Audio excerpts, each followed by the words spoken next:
This whole story began developing 2 days ago.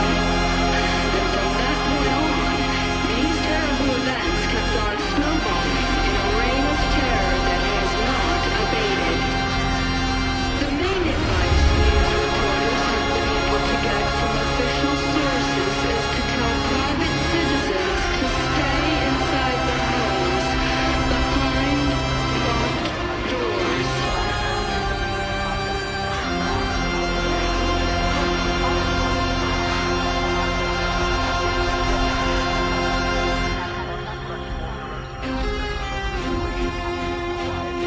A state of chaos and disorder is upon us.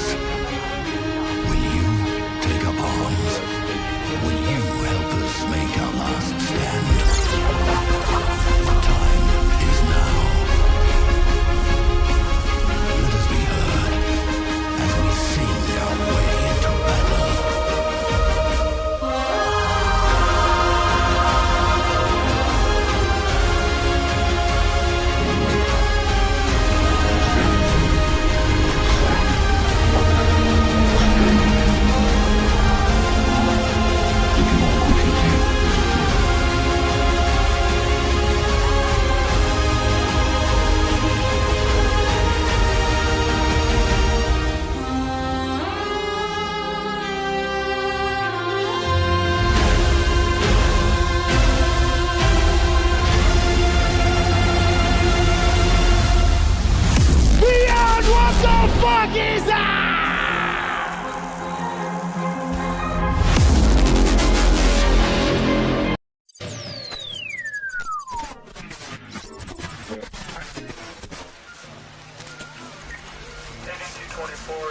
Moving in 3,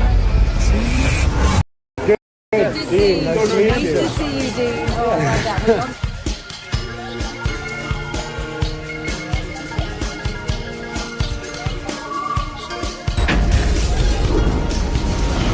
Point is, you're not going to be Trump, and all the money you're wasting could go to better causes.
Because I represent science.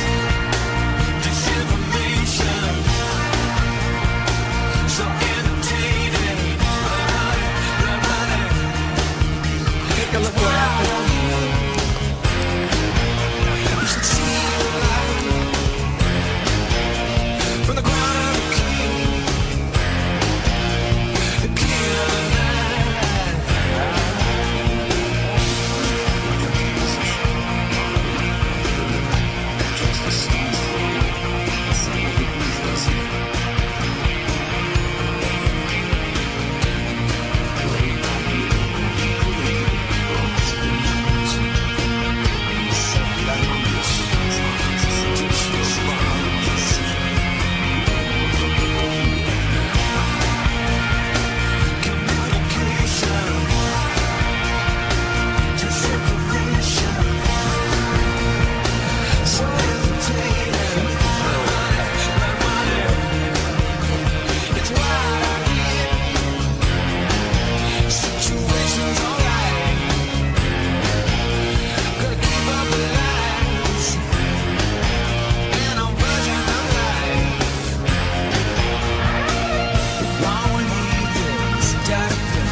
what's happening in our country today is not normal.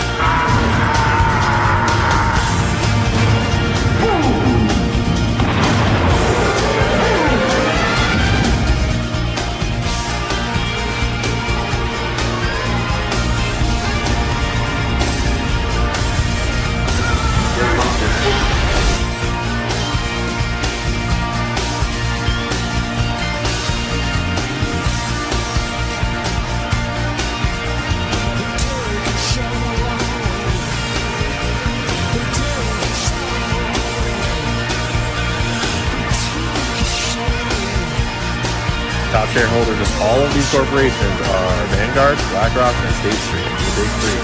Doesn't matter how many different companies you look at in all of the different parts of our lives. And there's an infinite amount of cash at the Federal Reserve. We will do whatever we need to do to make sure that there's enough cash in the banking system. And there is an infinite amount of cash at the Federal Reserve.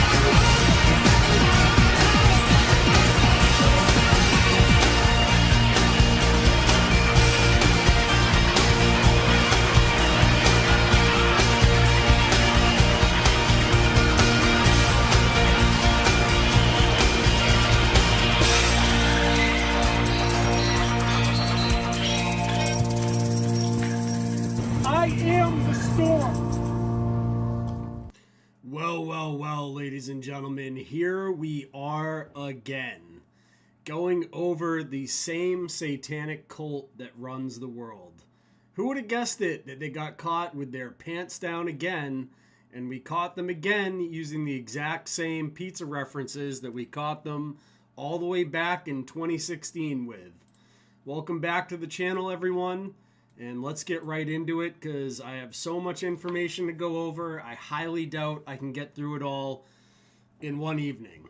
It's been quite a doozy out there with the Epstein files and the pizza revelations.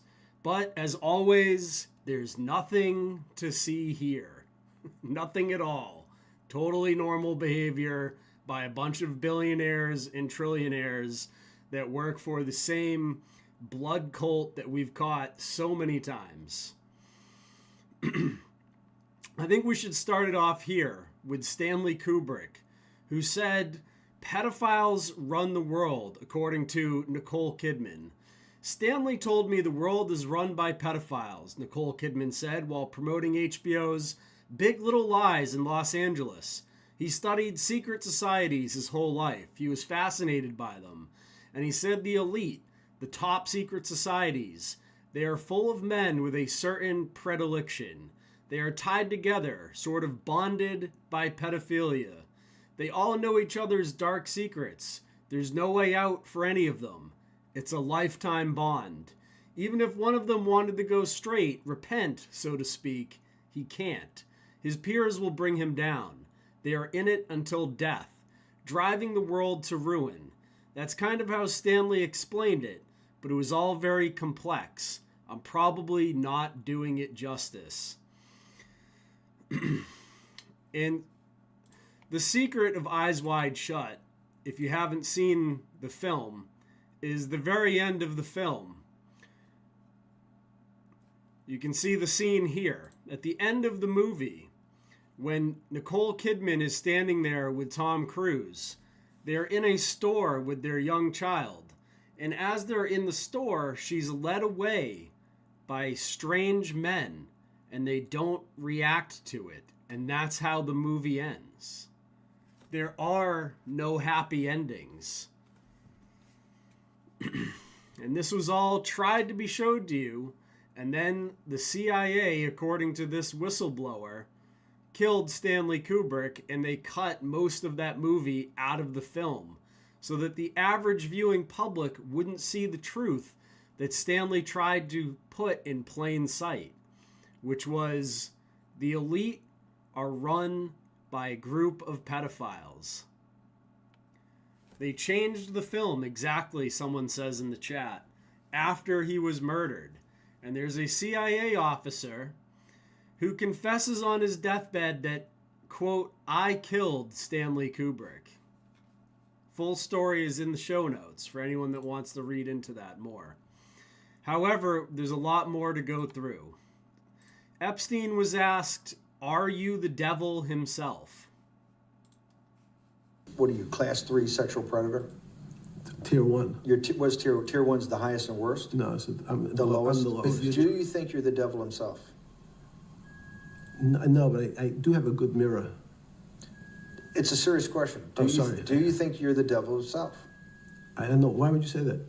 Because you have all the attributes. You're incredibly smart. You remember, the devil is Is somebody the devil knows smart? The devil's brilliant. You read Milton's Paradise Lost. No, the devil scares me. And the reason he goes to hell and leads the rebellion is because he can't be the top guy. And his thing is, I'd rather reign in hell than serve in heaven. There you go. Is Jeffrey Epstein the devil himself? No, he's scared of him. But that, who are you supposed to be scared of? You're not supposed to be scared of the devil. You're supposed to be scared of God. These people are a bunch of Luciferian psychopaths. Here is any reaction to what you've seen so far. Lauren Boebert, I think there are folks who are definitely implicated. Do you support clemency for Maxwell? Boebert, I do not. She should get more time and be in a harsher prison. Congresswoman, are you among the members who got to see the unredacted files today? Yes, I saw some of them, not all of them, obviously. I'll be going back tomorrow to see more. Any reaction on what you've seen so far? I think that there's folks who are definitely implicated and co-conspirators. And, I don't think everyone there that was talking about underage girls being trafficked are victims. Got it. And do you support any clemency for Ghislaine Maxwell? She was saying that she was... I do not. Okay. I think Ghislaine Maxwell should get more time, and she should definitely be in a harsher prison than what she's in. It's absolutely disgusting. Got it. Thank you, Congresswoman. There you go. Now, recently, a lot of people have been noticing that there are quite a few pizza references and other food-like references that harken back to our 2016 investigation of Pie Fence. This is a quote from Grok. Recently released Epstein-related documents from the Department of Justice Epstein files have generated significant online discussion about references to pizza and similar food terms. Reports from various sources indicate the word pizza appears over 900 times. Some claims say 859 to 1,000 plus mentions across millions of pages, often in emails, iMessages, and other communications. Many mentions occur in seemingly mundane contexts, such as casual chats, meal planning, or thanks were provided. Email from Roy and Stephanie Hodges thanking Epstein for pizza for the crew during an outing. Other pair pizza with unusual suggestive phrases like references to pizza and grape soda, Chinese cookie, or quick meats for pizza. Some messages involve a contact named Aaron Coe in iMessage exchanges. There's other food terms like grape soda, cookies, beef jerky, ice cream, hot dogs, or shrimp also appear repeatedly, fueling speculation. And that's what brought a lot of people to the attention of this and linked it back to the Comet Ping Pong Pizzeria and the codes that we uncovered in the Podesta emails.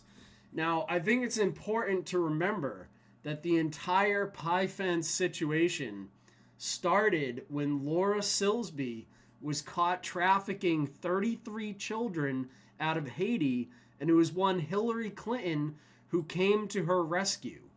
And then it was not just coded language, it was the known FBI symbols that we caught not only at Comet Ping Pong, Best the Pizza, but also at places like Beyond Borders, which was a Haiti charity across the street from Comet Ping Pong that was involved in bringing Haitians into the United States.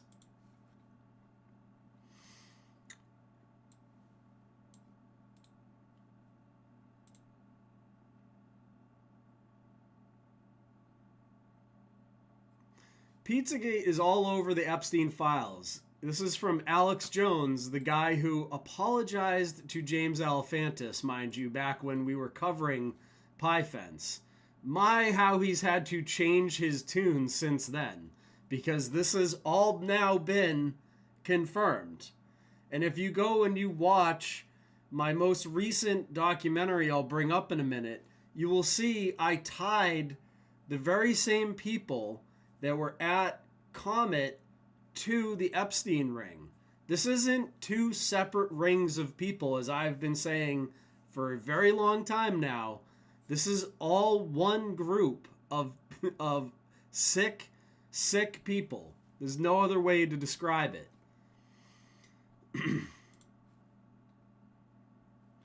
Sorry, I have no stomach for any even the slightest aggro. I don't even have the stomach for any drama. Imaginary real. I'm still fragile off the last one and scared of shadows.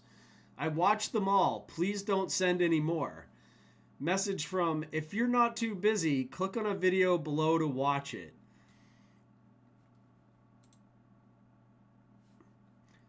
This is better than a Chinese cookie. See attached. Let's go for pizza and grape soda again. No one else can understand. Go no. And why is the name on this redacted? They're not protecting some sort of victim here. Are they not? Is there a victim here? I don't see one. So why are the names redacted on this? I thought the law stated that they had to release this stuff.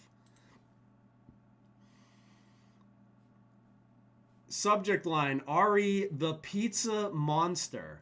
You mean a radiating a soft glow with the look of bliss and excitement. Yeah, that's the pizza. And then underneath this, Jeffrey Epstein, gvacation@gmail wrote, she looks pregnant. I'm pretty sure that has nothing to do with food. I don't know about you guys, but obviously we're looking at coded language here. I wanted to let you know the crew really appreciated the pizza today. Thank you for letting us do that. R&S. What? Like, once again, that's...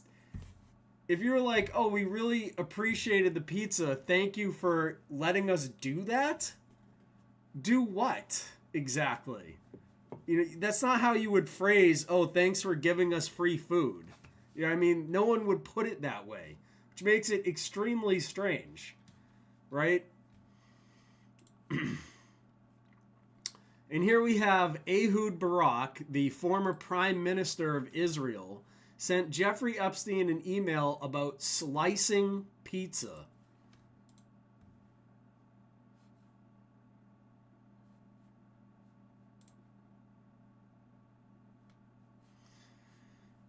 You can see here, Jeffrey to E. Barak, slicing a pizza is the subject line.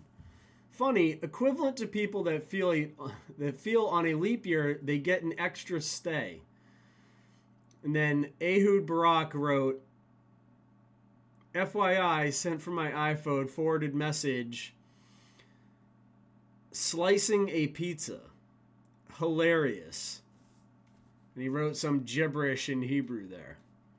Once again, tying this to the former prime minister of Israel, who's highly connected to the Israeli intelligence agencies, and talking about slicing pizza. You know, what are they actually talking about there? These people, you know, as we get into later, where there's emails about them murdering and torturing people, you know.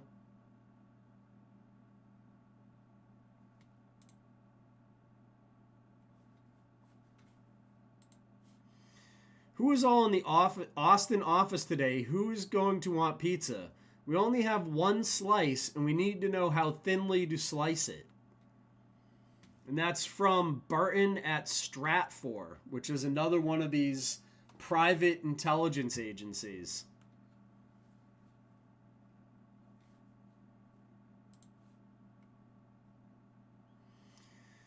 For all you who dismissed Pie Fence, here's Harry Fish, Epstein's urologist, prescribing a Viagra-like drug and then suggesting they go for pizza and grape soda.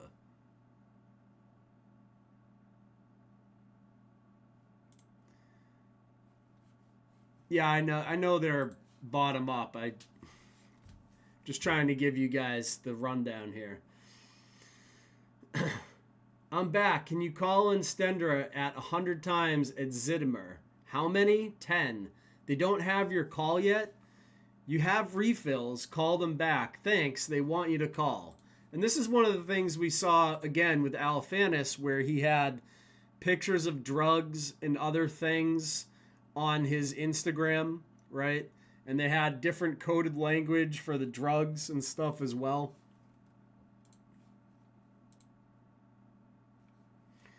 I just did. You can pick them up now. After you use them, wash your hands and let's go get pizza and grape soda. Call me. Totally normal stuff going on here. So basically what we're seeing here with over 800 references to pizza in the Epstein emails, and they're all obviously coded. No one is going to argue like they did for John and Tony Podesta that Jeffrey Epstein was not a pedophile, right? Other than Nick Fuentes, who we'll get into later, no one is actually dumb enough to try and argue that Jeffrey Epstein is not a pedophile and that this is normal email type stuff, right? They've pretty much given up on that. So we're no longer trying to establish if Epstein was a bad guy like we were trying to do with Tony Podesta and John Podesta back in the day. Obviously, anyone watching my stuff still knows those were bad guys. Everyone knows Epstein was a bad guy. So now the mainstream media is having to admit, oh yeah, you know, it looks like maybe there was something to all that in the past. Like, now that we're not in election season, though that had nothing to do with Pie Fence, I didn't even vote for Trump in 2016. So it had nothing to do with it. I just saw the stuff and I was like, this is gross. We need to cover this. Like, this has to be covered. I was already exposing Epstein. I was exposing Epstein going back as far as 2012 when I was with Anonymous and we were doing the Million Mask March, you know, trying to protest in public, trying to raise the awareness of what was going on with Jeffrey Epstein and his crew, you know, because it was so obvious.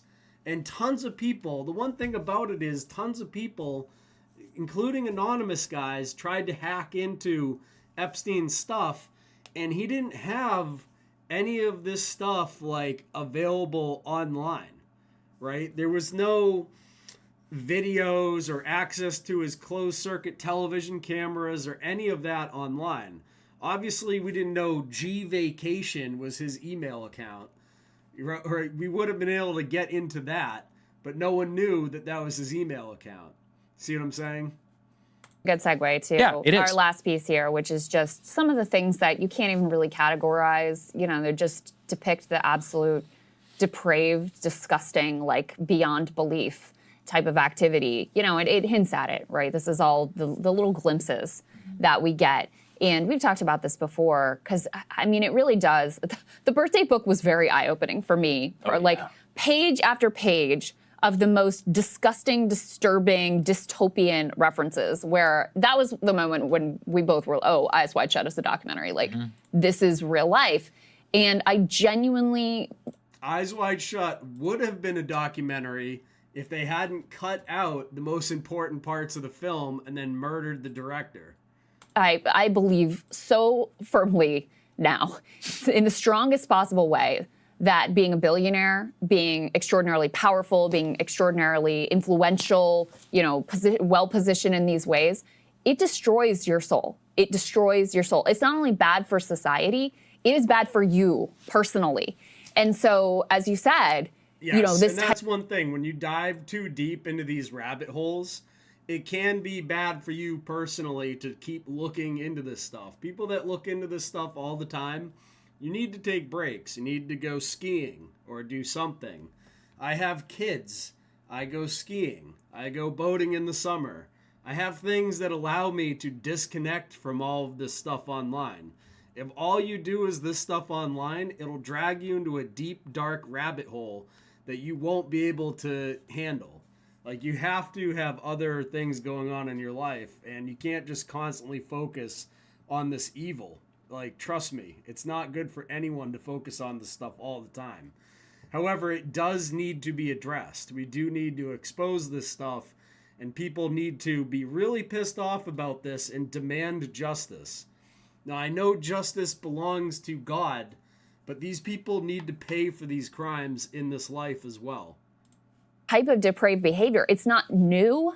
This is something you see repeated over millennia with the, top elites of their time, where the best I can psychologize is that, because they have so much and because they also see themselves as being this distinct, class of humans that are separate and above from all the rest, that first of all, it excuses any sort of horror and abuse. And Jeffrey Epstein, clearly, if you read these emails, has a specific Jewish supremacist ideology that he believes in, which is part of his own mental architecture of why he believes he's justified in doing all of these things that he does, because he's different, he's special, he's separate. These girls that he's abusing, they don't count in the same way. There's one email that we were talking about where he's pissed off at Bill Gates asking him for money for. Yes, I love the end of this thing here. Let's cut to the end. Our best, we collated all the stuff. This was all publicly released information, from the DOJ in many cases where people had given statements about it. We made an effort to read those on here. And just wanted to make clear that, these were information that was released, by the DOJ. Being mentioned doesn't necessarily implicate wrongdoing, and to our best of ability, we've contextualized it here on the show. Okay, thank you all so much for watching. Oh, hold on. With the cover-up, they continue to be disgusted with the fact that victim details were revealed. Stronger and bigger one that would have sent him to jail forever. Very different from what he eventually pled guilty to later on. And that backs up everything that we have said here over the years. I mean, the FBI agents and others had told us. Indictment before the sweetheart deal is crafted.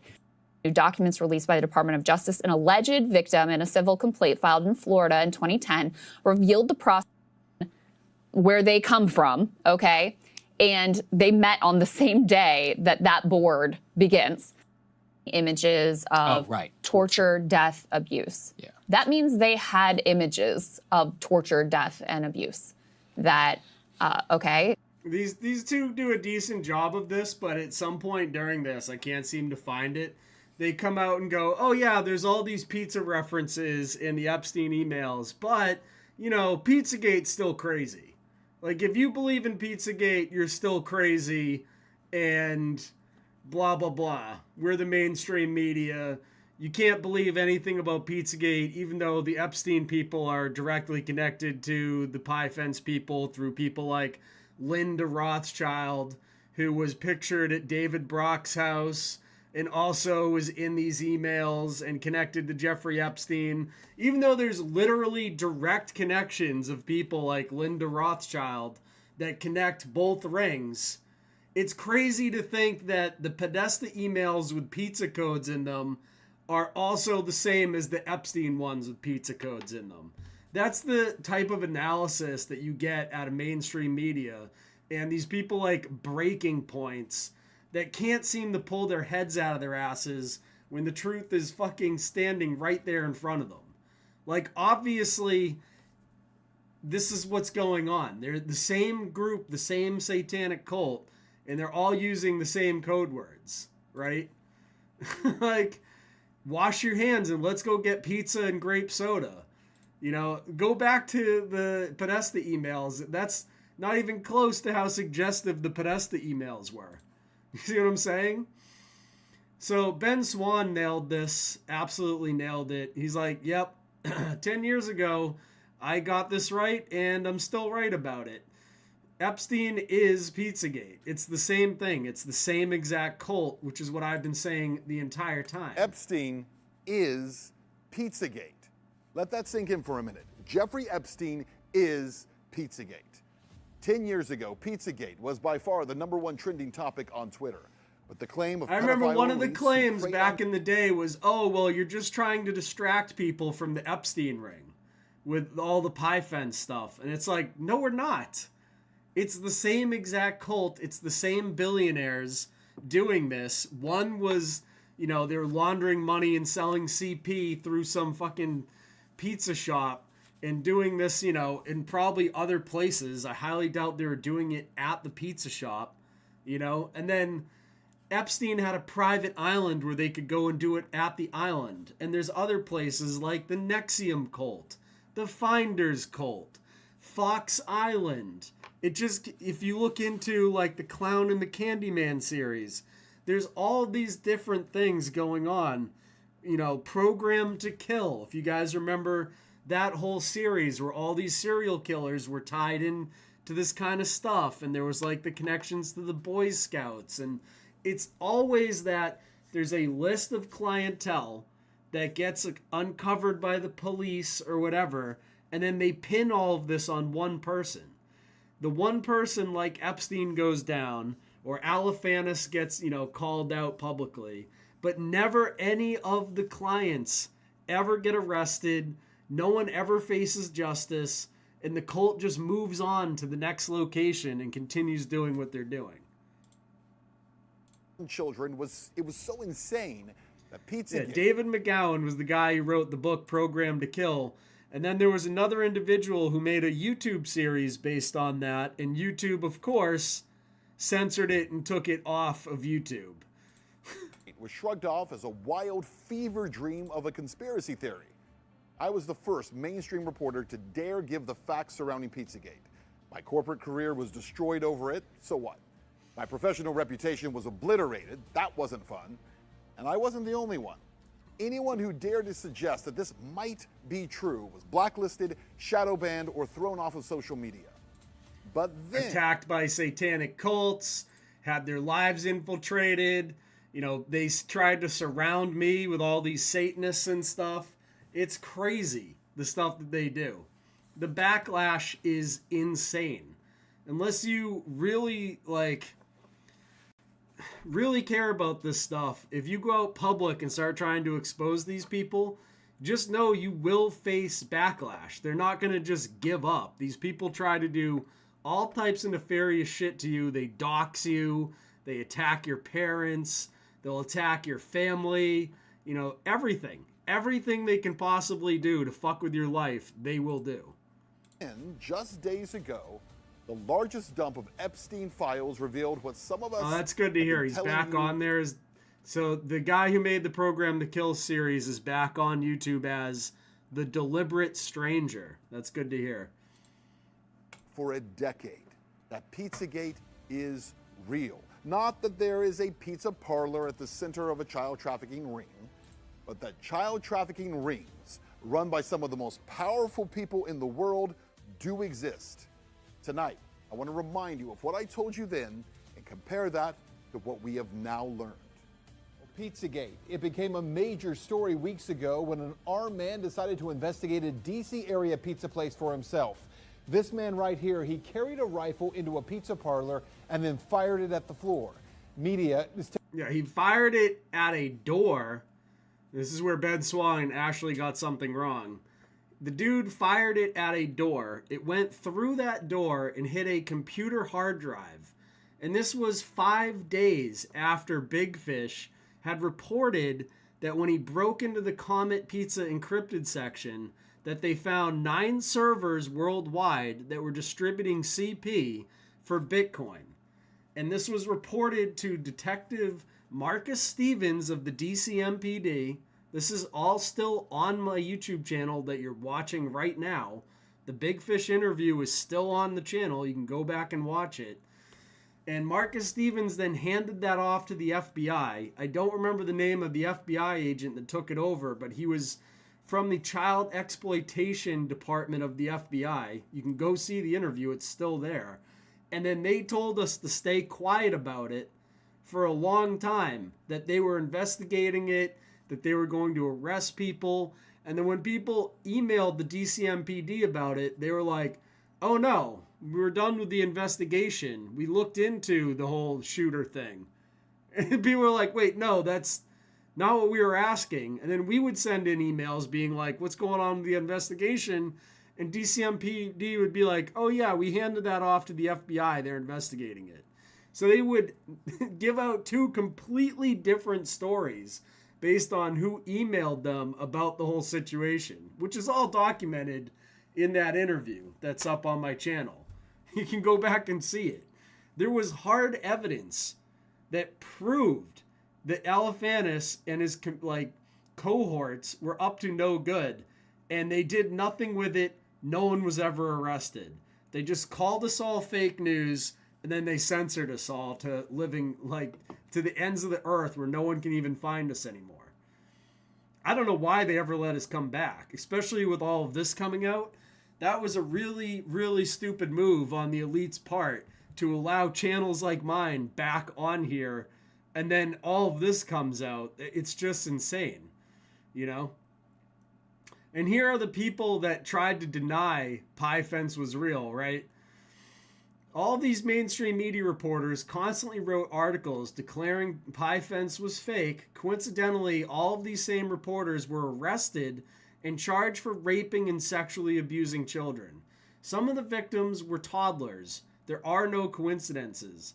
John Podesta's friend who debunked Pizzagate arrested for raping toddlers. That'd be Slade Somer, editor-in-chief at The Recount and former friend of Hillary Clinton campaign chair John Podesta. Award-winning ABC journalist who debunked Pizzagate pleads guilty in horrific child porn case. Tech reporter Peter Bright found guilty for soliciting minors for sex online. Left-wing Ars Technica journalist Dr. Pizza convicted of pedophile offense. Dr. Pizza. Okay? Celebrities. They were bragging about sexually abusing children right out in the open. Now you know why Chrissy Teigen and a bunch of other celebrities had to delete millions of posts from their social media. 60,000 posts on just Teigen's thing talking about child trafficking abuse. These people are far beyond sick, right? Here's Teigen with her swirl lollipop. Seeing little girls do the splits half naked is just ...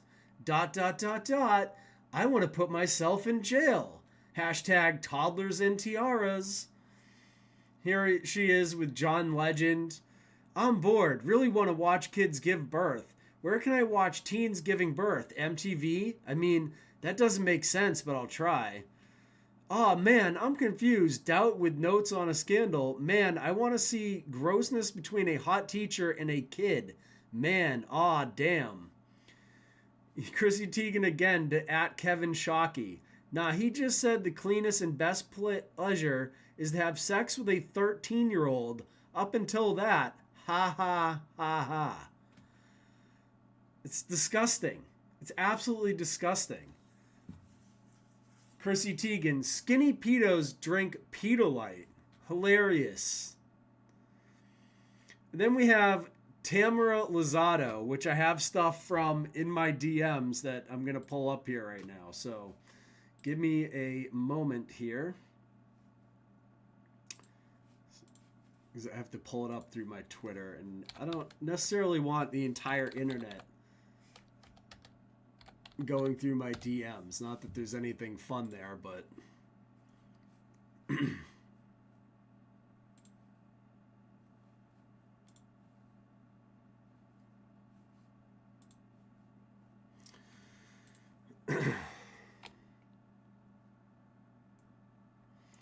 So, Tamara Lozado, right here. Her telephone number, if you want to reach out to her, and let's just pull up Tamara Lozado.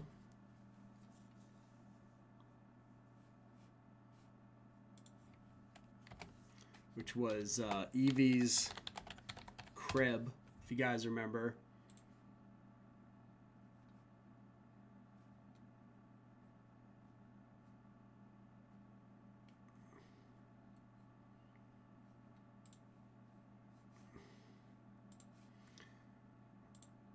So here, Evie's crib. Evelyn is growing up. Soon she will be the queen of the USA right now. For a limited time only, you can spend some time with her online, raw and uncut. Take advantage of this now, as in the future, we will have the power of life and death over you. Right? And stuff like this. She has drumming down with one arm, just like the drummer from Def Leppard, Ricky Allen. Hello, Kitty. Okay? Now, let's just say you wanted to call Tamara Lozado. Her telephone number is 202-329-6864. Okay? She happens to live in Taloma Park, Maryland.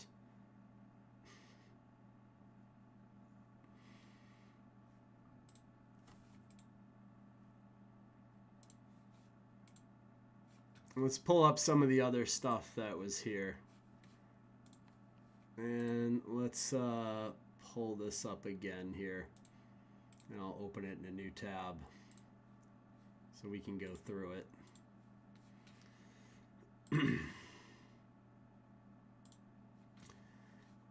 The website's no longer up. Here's Grand Tam and the Luzette Tets, right? She was running some sort of weird thing. To share our excitement about the reprise of our gang's visit to the farm in Lovettsville, we plan to heat the pool, so a swim is a possibility. Bonnie will be Uber service to transport Ruby Emerson and Maeve Lozado, 11, 9, and almost 7, so you have some further entertainment, and they will be in that pool for sure. Okay, and this is all stuff that came out of the Podesta emails, right? So if you want to call her and ask her about this stuff, please do. Here's her current telephone number. It's 202-329-6864. I would call her right now, but I don't feel like masking my number and all that kind of stuff. But I guess maybe, should we give her a call and see if she has anything to say about this? It is a little bit late. I think you get in trouble for calling people this late at night. If I was doing this show at like 1 o'clock in the afternoon or something, that would be a little different, but pretty sure if you call like after 9, it's like not good for me. So, but I will say, the rest of you, please feel free to give her a call and ask her about Evie's crib and all this weird shit that we found in regards to that. Maybe I'll do like a special live stream where we just call her and ask her about this stuff during more normal hours. So stay tuned for that one. But I did have some fans of mine asking me to call her based on all the stuff that's come out recently. The thing is like, none of these people ever face any consequences for their actions, you know? Like, the researchers face consequences for researching into this stuff, but none of these evil psychopaths have ever faced any sort of pushback. The media doesn't call them. I've gone and knocked on Leslie Wexner's door and asked him about this stuff. I've got police sent to Bill Gates's mansion in San Diego. So I've also gone to Bill Gates's mansion in Seattle. You know, I've been to Jeffrey Epstein's property. I've been to Pegasus Museum. I went to Whitmore Farm, if you guys remember that one, which was the pig farm that was connected to all this. So I went there in the middle of the night, which was very scary because when I got out of the car, I heard a bunch of dogs, and I immediately, within milliseconds, got my sorry ass back into the car, drove the fuck out of there, so I didn't end up pig food or something. So, you know, what we need is some journalists that have some balls that are actually willing to go and knock on these people's doors and ask them what the fuck.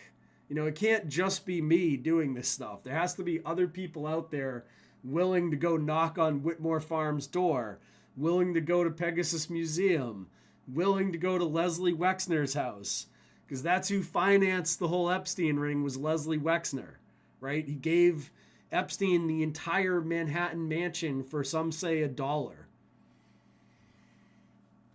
So here is the spell they seem to have on society. And I think this is really important, is that we need to break this spell, right? Because this is the Luciferian spell they have going on here.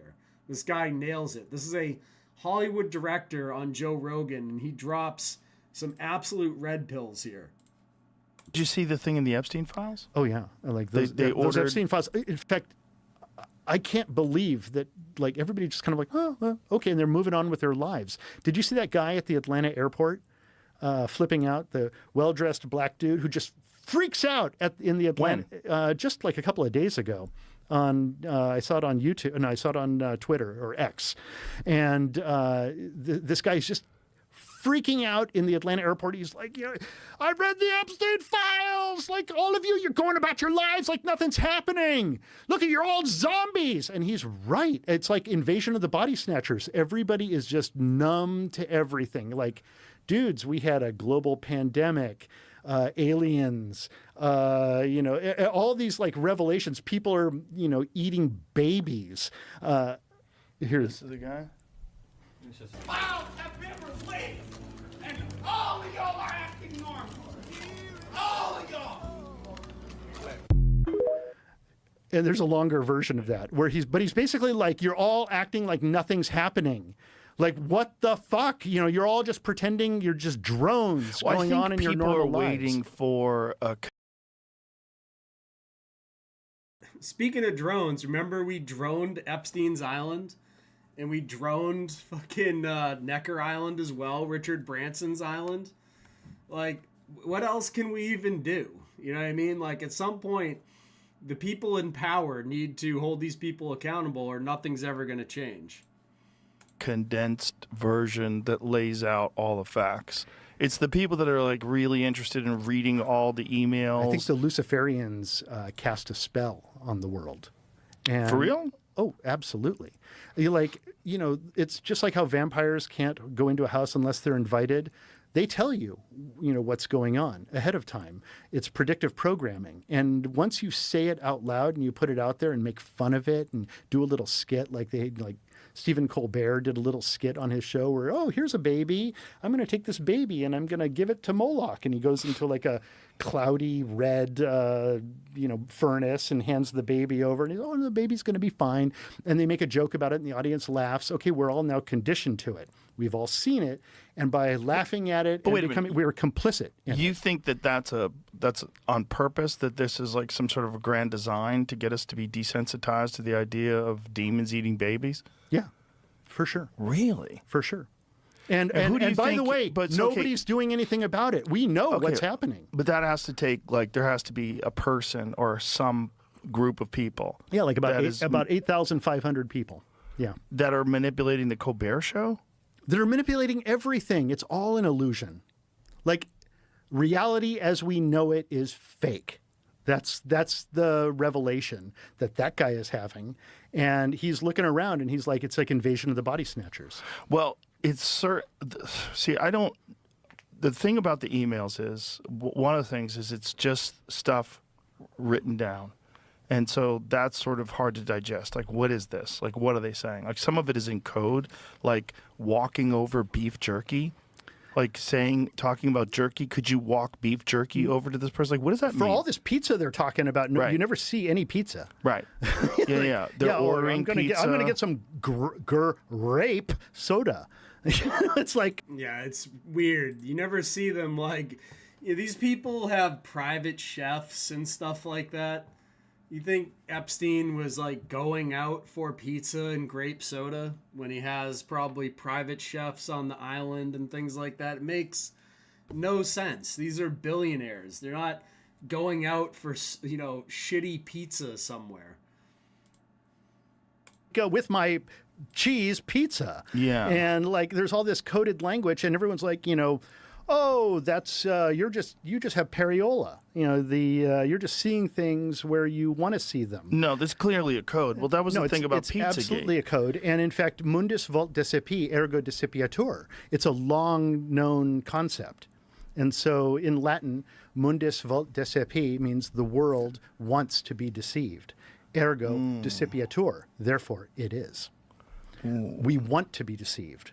We don't want to believe the horrors that are actually behind the veil. Well, I think with the Epstein files, people are, because of these emails that have been released, people are just now starting to be aware of the bizarreness of the code and some of the things, like the facts. Like, let's just talk about the sulfuric acid. So this was like right after he was indicted in 2018. Yeah, I got to get rid of some bodies. Yeah. I gotta dissolve up some bodies. What did it say he ordered? Like, let's... Well, We'll get into this later. Sulfuric acid. Like 8,000 gallons. Or maybe we can get our sponsor Perplexity to process this and give us a synopsis of what exactly happened. So I know from interviewing people down in St. Thomas.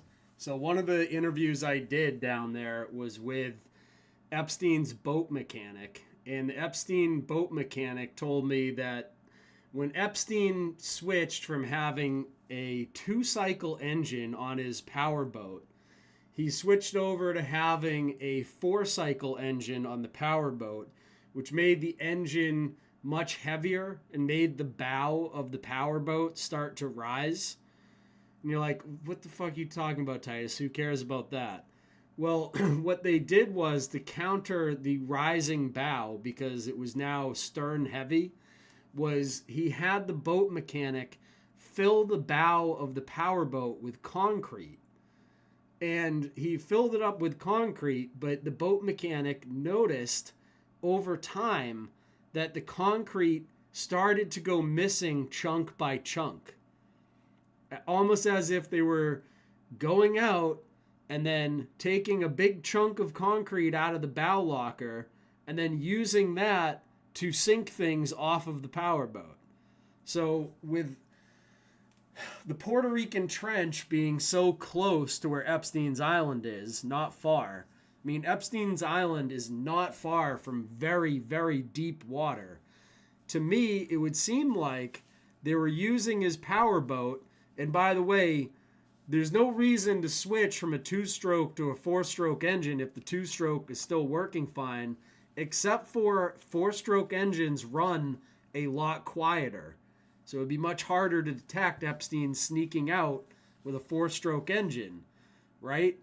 So, you know, to me, it seems like the boat mechanic was trying to get at the fact that Epstein was taking the powerboat he had out and dumping people over the side and using big chunks of the concrete to make them sink.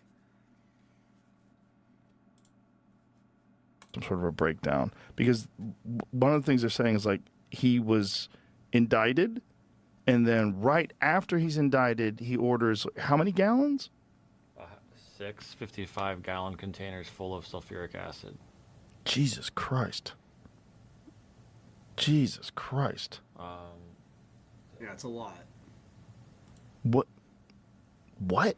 They're eating babies, man. Like that's Do you think so that you think is real? So well, yeah. Not only that, I think that there's sacrifices going on every day in Los Angeles. I mean, allegedly, like high level musicians, let's say, high level female musician is like killing chickens every day, doing sacrifices, like high level. Well, I don't want to say. I don't want to say names because I don't want to get sued, and I don't want to be dead either. We want to hear names. Just say the fucking name. Oh, sorry, I didn't mean to swear, but just say the name. Like if you're gonna make those types of claims, we want to know who you're talking about. So, anyways, the conspiracies were correct. Let's go take a look at this. Epstein files give way to conspiracy theories we once dismissed. Yeah, that's pretty much what we're going over here tonight. I found some interesting things in this article, though. If we go down here, Trump denies all the allegations, even though his name's in the thing like 7 zillion times. There's all types of pictures of him with Epstein. But we'll get into some proof that Trump may have been the whistleblower later, but also, dude's highly implicated in all this. Not only that, like, he constantly surrounds himself with these people from this network, like Howard Lutnick and Steve Bannon and all these dudes. It's like, come on, it's not like anyone put a gun to Trump's head and was like, you need to have Howard Lutnick around you all the time.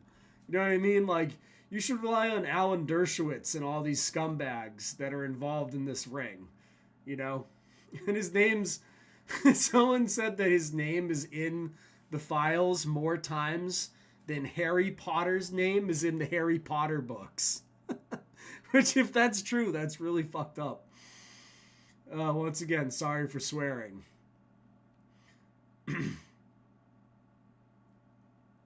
So in this as well, I thought it was interesting. List of Epstein's friends in high places is long. Bill Clinton, Bill Gates, Noah Chomsky, New York Giants co-owner Steve Tisch, billionaire Richard Branson, Trump's Commerce Secretary Howard Lutnick, photographer Andres Serrano, Harvard professor Martin Novak, former Trump advisor Steve Bannon, Yale professor Roger Schank, NASCAR driver Brian Vickers, former U.S. Treasury Secretary and one-time Harvard University president Larry Summers, former Barclays boss Jess Staley. And if you'd gone through the Epstein documentary I made not that long ago, a lot of those names are in that as well. You know, and there's pictures of like, here's Noah Chomsky with Jeffrey Epstein, and how many of the liberals are like, in, you know, the anarchists and all this stuff are huge Noah Chomsky fans. Yet there he is with Epstein, you know.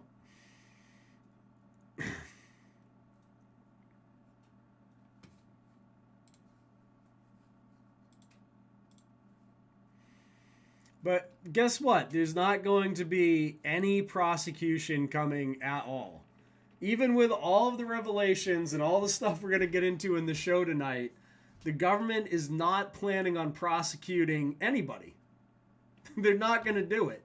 This is just another one of these situations where the elite got caught with their pants down, literally, and they're not going to do a single thing about it. The government's not going to arrest anyone. All of Epstein's clients are going to walk. If you thought this was going to lead to some sort of justice, you're wrong. It's not. This is just, I wish it wasn't the case, but that's exactly what's going to happen. Thank you. You said this is the end of the Epstein, of your review of the Epstein files. So just to clarify, is the public going to learn the identities of the men who abused the girls with the information that you're releasing? And if not, why not? And then I have a quick follow-up. I mean, you just baked in an assumption into your question that I have never said and I don't know to be true. Is the public going to learn about men that abuse these girls? Like, what does that mean? I mean, I don't understand what that means. Well, I mean, they're the men who abused the young women through Epstein's, Look, we said in July, and it remains as true today as it was in July.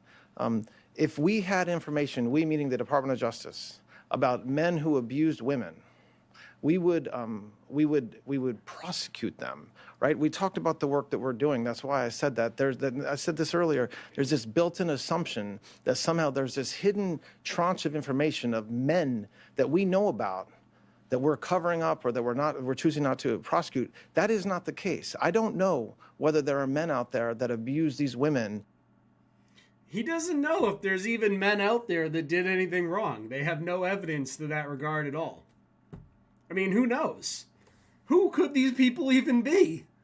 These are the same people releasing all these files, then gaslighting the public, being like, well, I don't know. I mean, if there was any evidence of any wrongdoing, we would do something about it. What do you mean if there was any evidence? There's like hundreds of emails and like, what? I mean, how disconnected from reality could you possibly be than that answer right there? And yet then unredact. It's insane. I mean, if there's no one guilty of anything, then what are we all reading? It's absolutely nuts. And there's more connections coming out between Epstein and Israel.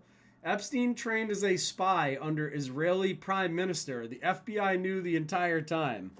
That's because Jeffrey Epstein was an FBI informant, which I showed you guys in the documentary. In the 2008 arrest, it came out that there was going to be no federal prosecution of any of Jeffrey Epstein's clientele because Jeffrey Epstein was a federal informant. That's according to court documents. So is this any surprise here?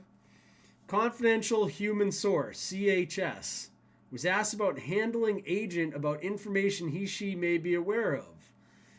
So here you have, this is all in here. Dershowitz influenced many students from wealthy families. For example, Josh Kushner and Jared Kushner were both his students. Dershowitz told CHS that if he were young again, he would be holding a stun gun as an Israeli intelligence Mossad agent. CHS believed Dershowitz was co-opted by Mossad and subscribed to their mission. Jeffrey Epstein was represented by Dershowitz. Epstein belonged to both U.S. and Allied intelligence services. So it's, as I've been saying, it's a joint task force operation. It's Israeli Mossad, CIA, FBI, all working in conjunction with one another. Mossad would then call Dershowitz to debrief. Epstein was close to the former Prime Minister of Israel, Ehud Barak, and trained as a spy under him. Barak believed Netanyahu was a criminal. Saudi Arabia, Israel, and the United Arab Emirates are allied against Qatar, Turkey, Iran, and Syria. One of CHS's blank, who presumably worked blank, asked CHS about a lot of questions about Epstein. CHS became convinced that Epstein was a co-opted Mossad agent. Right? The last time dirty old Dersh is making this live stream, by the way. Bill Gates. Now let's get into Bill Gates and the major national security crisis we face because of Bill Gates and his connections to Microsoft. Bill Gates is one of the most mentioned people in all these file releases. He's all over the place in these things. Really graceful, did a good video breaking down this as well. Epstein literally told Bill Gates that new administration people visiting the island 1 month after Trump won in 2016. Who went? Come to the island. New administration people visiting. Okay? And we don't need to watch more of the Joe Rogan show. He gets enough views as it is. Kill poor people, Bill. Epstein emails just get darker.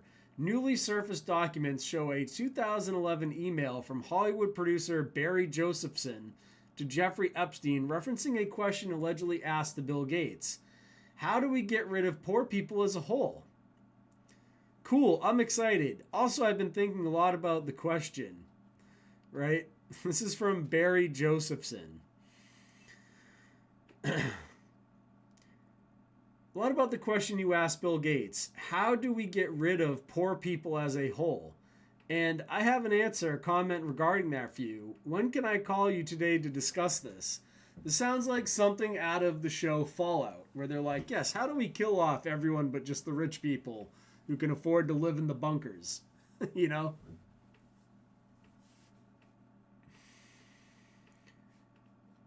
You see here, this is from Barry Josephson. Jeffrey, how old is she now? Best Barry J. How is this guy, Barry Josephson, not arrested for this shit when he's not even...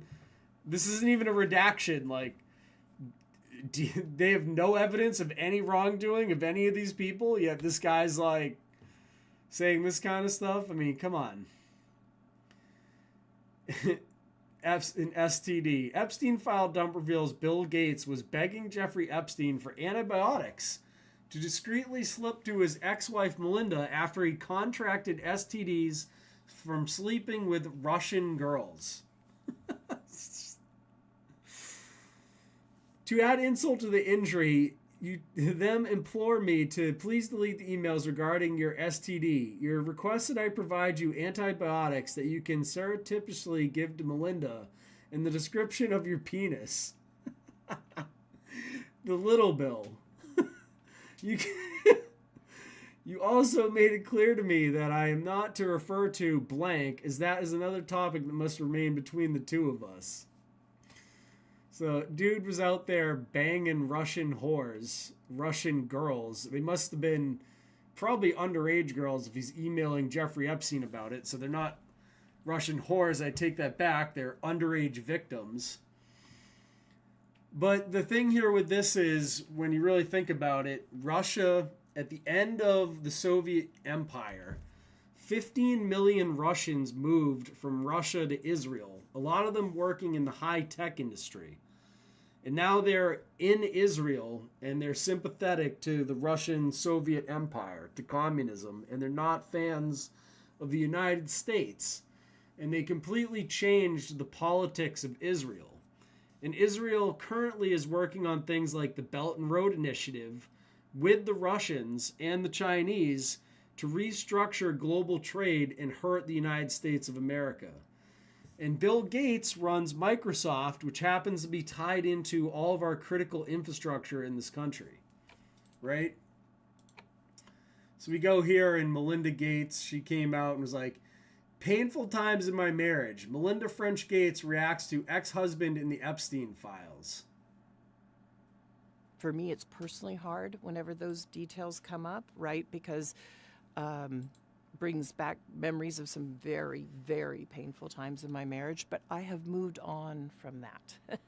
I purposely pushed it away and I moved on. I'm in a really unexpected, beautiful place in my life. So whatever questions remain there of what I can't even begin to know all of it, those questions are for those people and for even my ex-husband. They need to answer to those things, not me. Well, and I am so happy to be away from all the muck that was there. There you go. Melinda Gates trying to distance herself from Bill. Now, we need to distance ourselves from Microsoft. Let me show you just how screwed up our country is at this point. Okay? Azure for the United States government. This is Microsoft Cloud, okay, called Azure Cloud. And they have everything running on this. The FBI data is all stored in the Azure Cloud. Our government runs on Microsoft 365 government. The entire critical infrastructure of the United States, I'm talking pipelines, power plants, it's all now run remotely so that people can work from home while accessing critical infrastructure stuff like pipelines, oil refineries, power plants. The things that run our nation are all now connected to the internet, and they're all run on Microsoft operating systems. Okay? Do more for the mission with Azure. Right? They have the Department of Defense running on Microsoft Cloud Azure. They have the intelligence community running on Microsoft Cloud Azure. They have the federal civilian stuff running on Microsoft Cloud Azure. State and local government stuff is running on Microsoft Cloud Azure. Okay? And this is a problem when the president and CEO of Microsoft has been clearly caught up in a blackmail ring run by Joint Task Force Ops from Israel, which is a foreign nation that is working in conjunction with Russia and China to hurt the United States with the Belt and Road Initiative. Okay? China and Russia and Israel are all working together. One of the largest exporters of weapons to China, which is currently at war with the United States, is Israel. Israel is not a large defense contracting nation, except they are one of the largest suppliers of weapons to China. Okay? And it just so happens that our entire government, including the Department of Defense and our intelligence community in the United States, is running on Microsoft Cloud Azure. Okay? And if we look here, where is the Azure Cloud? Microsoft quietly launches Israeli Azure Cloud region. Microsoft has quietly launched its cloud region. We're launching our newest data center region in Israel. So all of our government data, all of this stuff stored in the Azure Cloud is being stored in Israel.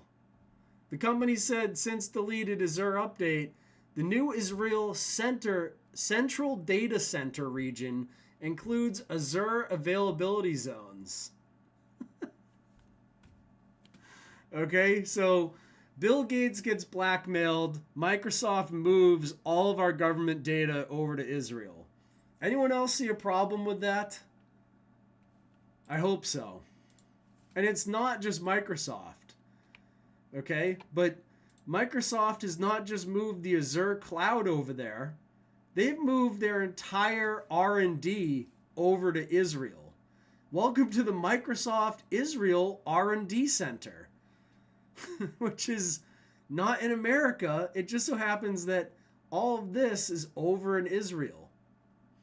The Israel R&D Center leads to strategic products and services that tap into the country's unique technological and entrepreneurial assets right here in Israel. The center is made up of 30 product development teams in numerous high-impact domains such as cybersecurity, business analytics, and artificial intelligence. Okay? It's all in Israel now. All the coding, the core coding of these products, it's all over there now. They have us by the balls. They could literally turn the power off in the United States. They could stop the oil pumps from running because it's all running on Microsoft operating systems, and they have the backdoor access to all of this in a foreign nation that is working with our enemies. Russia and China are the enemies of the United States, and we've given the keys to all of our critical infrastructure, all of our government data, all the FBI data, Department of Defense data has all been given to Israel. So you see stories like, oh, the Russian hackers broke into, some sort of critical infrastructure like our airports and things like that. Like, how did the airport get hacked? I wonder how the Russians got in when all of our stuff is in Israel and Israel is full of ex-Soviets. Someone in the chat said the fourth most spoken language in Israel is Russian. You know what I mean? Like, hello. And it's not just Microsoft. It's not. It's all of these companies. Intel Inside is in Israel. All of their R&D is in Israel now. They even call it Intel Israel. So you're like, oh, well, Titus, I use a Linux operating system. My computer's fine. Oh, really? Oh, really? Are you using an Intel Pentium processor in your computer? Oh, you are? Looks like you're backdoored at the hardware level, bro. Okay? These guys have access to literally everything.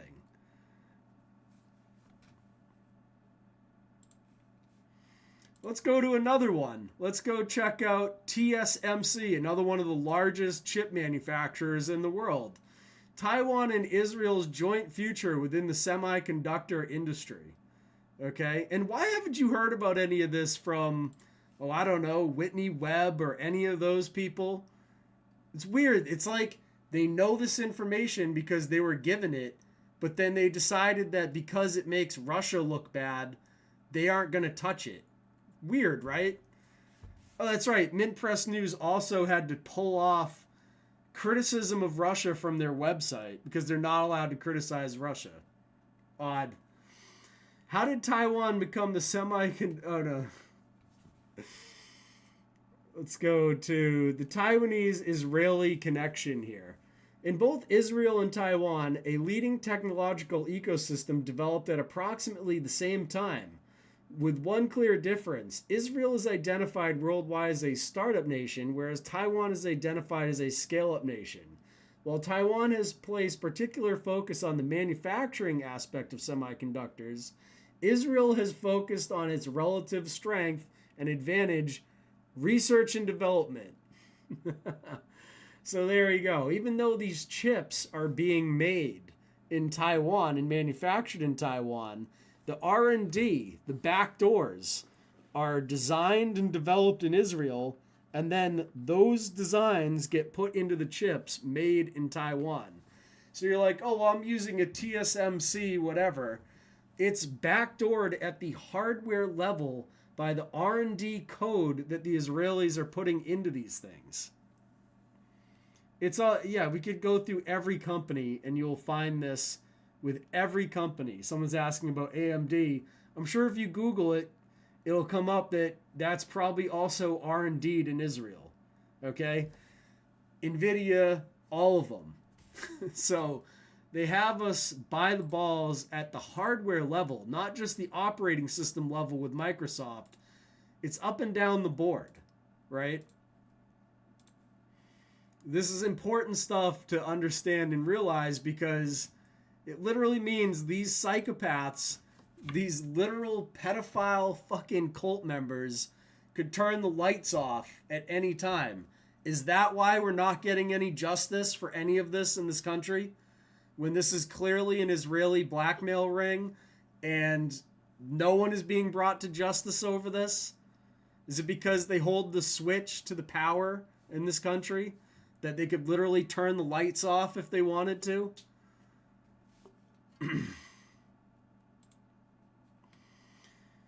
Here we have Activision. Bring your girls, Deepak Chopra to Epstein. Come to Israel with us. Relax. Relax and have fun with interesting people.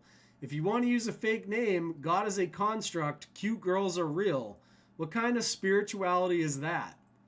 Right? And this guy here.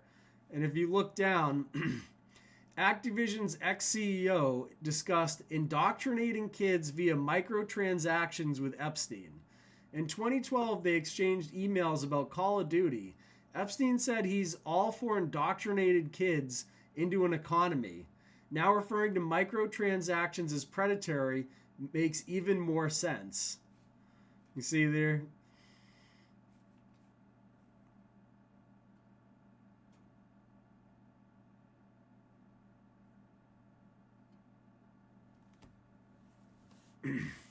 You're not actually paranoid and schizophrenic, Anon. They're really just spying on you.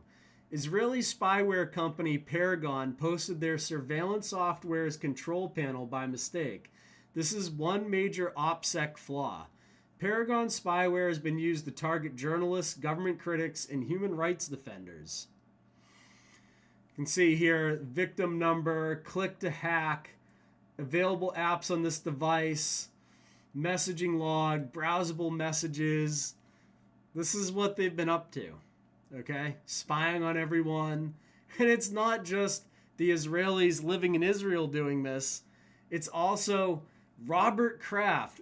Did someone say my name? I just lost the Super Bowl. You gotta leave me alone. Come on, guys. Yes, that's right. The infamous Robert Kraft turned Patriot Stadium into a spy center for Israel. His Blue Square crew watches and store every post online against Jews. They claim it's for safety.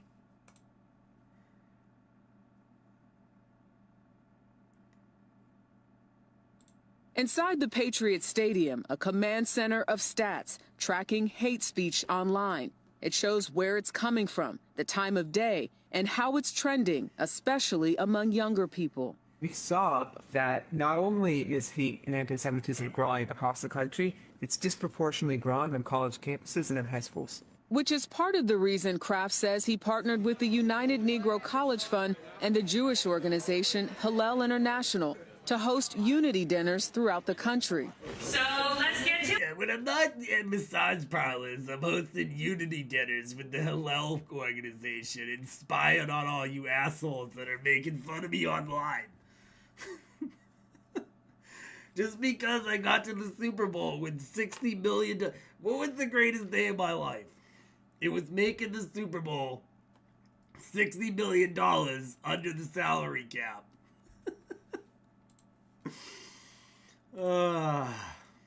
Here is Dave Portnoy. This pisses me off. Not today. Read the room. F that. And what is he mad about? Bill Belichick's girlfriend during the Super Bowl wore a Orchids of Asia shirt, which is, look at the face on Bill. That's so funny. Or if you don't know what Orchids of Asia is, that is the massage parlor that Robert Kraft got busted going to, because Robert Kraft is a cheap fuck and he went to a low-end fucking massage parlor instead of, you know, doing what other billionaires do and paying thousands of dollars for some high-class hooker that wouldn't, you know, turn him in. But no, Kraft was like, Well, why would I pay a high-class hooker when I can just go to a massage parlor for like $60 and get a tongue job? That's what people are like, what are all these billionaires going to this Orchids of Asia place for? That's why, because they're a bunch of cheap fucks. You know what I mean? Like, is there any other explanation than that? No. These are the same people that, like, if you were a waiter for a craft at some like dinner, he would probably give you like a 10% tip, even though he's a billionaire. You know what I mean? Like, these people are cheap as fuck. That's why Robert Kraft has an entire op center keeping a fucking notice on anyone that's calling him a cheap Jew. Like, it's unfucking real. Here's people making fun of Portnoy. Oh, where.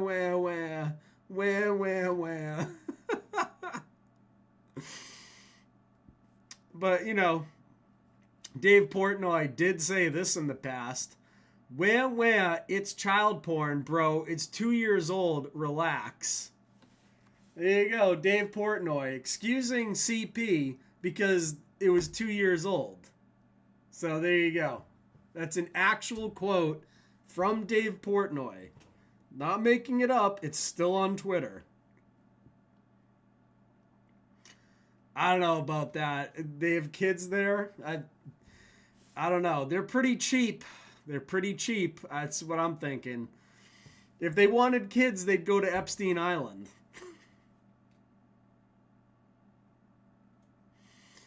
And here's Dave Portnoy getting harassed in person about these things, which I think is hilarious. Dave, is it upsetting? I'm an Italian. I love pizza. It's my favorite food.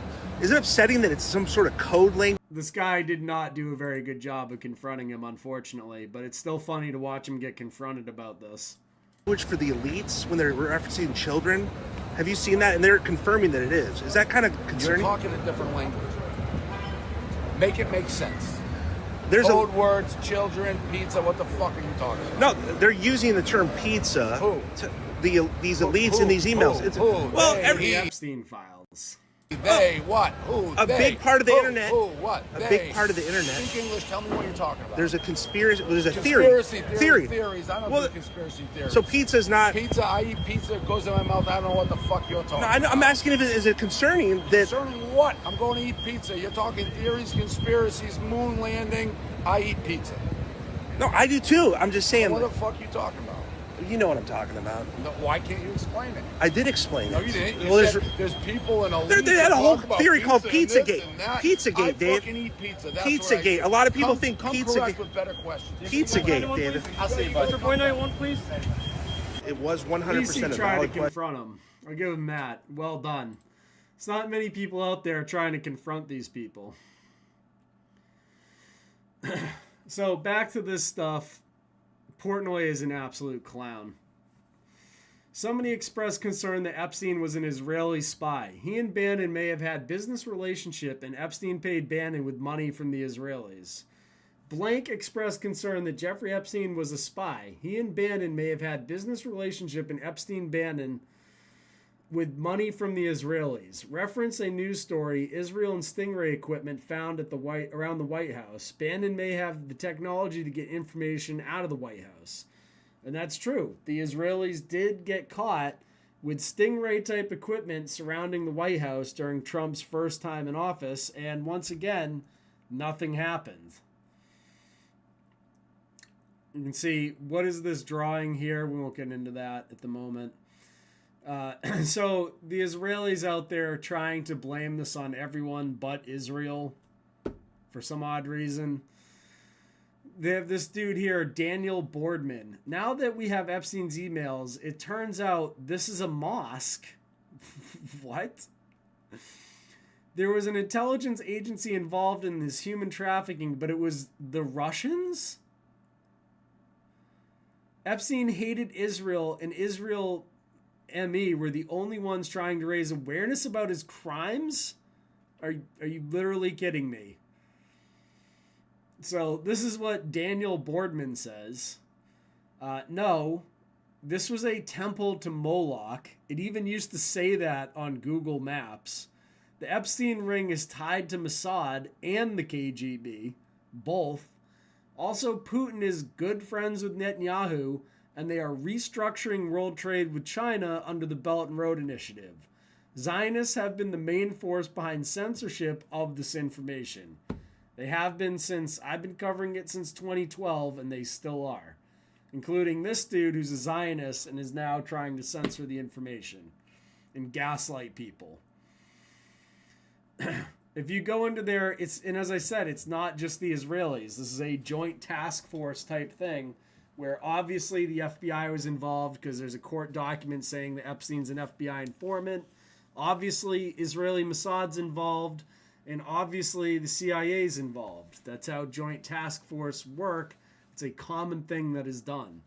Search terms like CIA in the DOJ Epstein library pull up metadata results for images in the emails.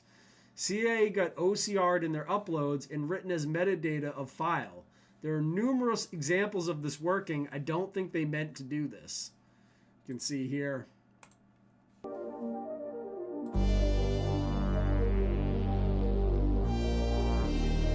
a little CIA there.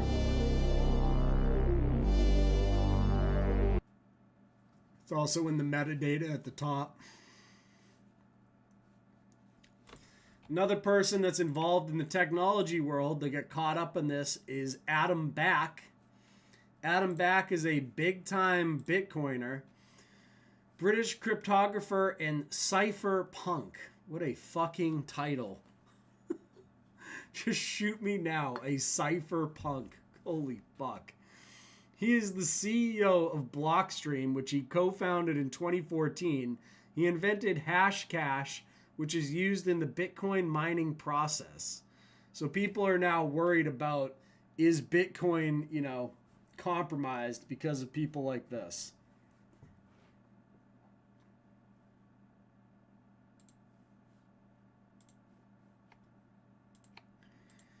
You can see the Adam Back release here. I'm not a fucking robot. Yes, I'm 18. Unfortunately, I'm much older than that. Greetings, Francesca. Your Ritz-Carlton reservations for Thursday are as follows. Well, we'll go to the beginning one first. Hey, Daphne, it was nice talking to you on the phone. Here's the information you requested. If there's anything else, please feel free to contact me, Francesca Hall. Your Ritz-Carlton reservations through April.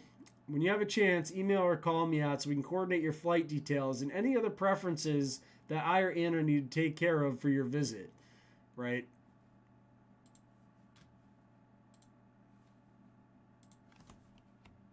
You can see here, Andy Back. Are you still playing in the Bitcoin space? Where are you? I have Andy Back on my island this weekend. Andy Back is Adam Back.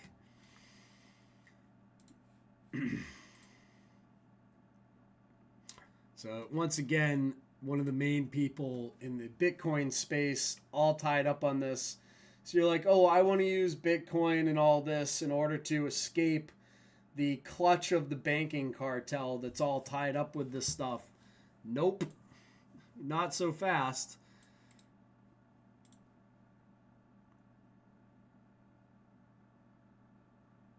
I'm not saying that all Bitcoin is compromised. I have Bitcoin.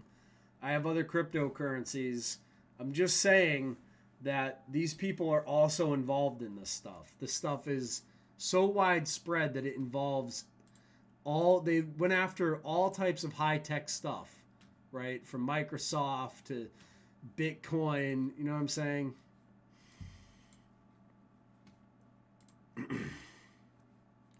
Here's the acid stuff. So right after, on 12/06/18, 6 55-gallon drums of sulfuric acid with fuel and insurance charge for transport, materials for conductivity probes, replacement pH and cable, RO plant. And this came out of Gemini Seawater Systems, LLC.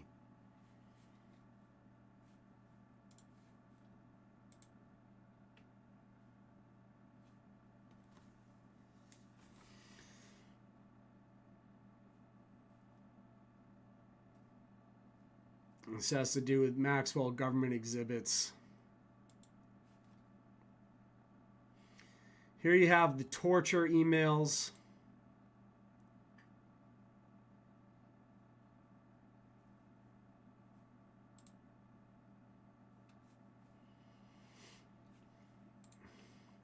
What would you like me to do with your friend? Do you want me to try to do to her or just torture her? Understood, thanks. I wrote her that she is generally unpolite and not thankful, just like that. She should be more thankful in life. Enjoy. So they're talking about torturing people. Once again, he had the weird...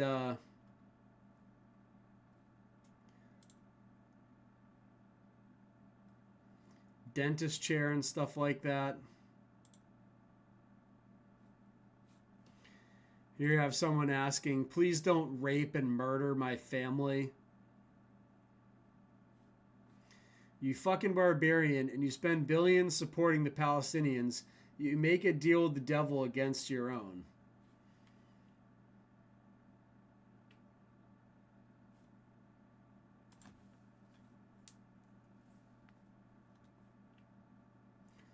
Once again, another reference to torture in this one.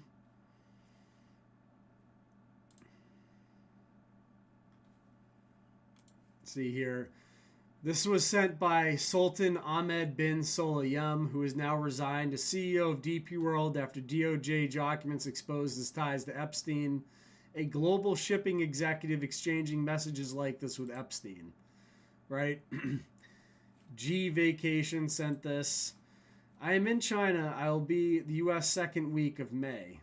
And that was after he was asked, where are you? Are you okay? I loved the torture video. So more references to this. And of course, this is the guy here, Sultan Ahmed bin Sulayem. He's with Trump. Here's more proof that Epstein was actually murdering a lot of these victims, just like I said. And once again, when I talked to the person who worked in the flight control tower at St. Thomas Airport that I ran into a bar down there, they were saying that, you know, they would see Epstein come in with all these flights full of young girls to the island, right? But they almost never saw any girls leaving on the plane. So Epstein would come in with huge amounts of like young girls on his aircraft, his private aircraft to St. Thomas Airport, and it would all be listed on the flight manifest at being over 21 years old, but none of them looked over 21 years old. And then they would go to his island, and then Epstein would fly out of the airport, but he would not have the huge swath of girls he was bringing to the island with him when he left. So it's just a simple math equation. If he's bringing in lots of girls but not flying out with lots of girls, where are they all going? You know? Epstein says, on my island in the Caribbean with an aquarium full of girls. As two are Russian, I guess some might refer to them as white sharks. No, some are like shrimp. You throw away the head and keep the body.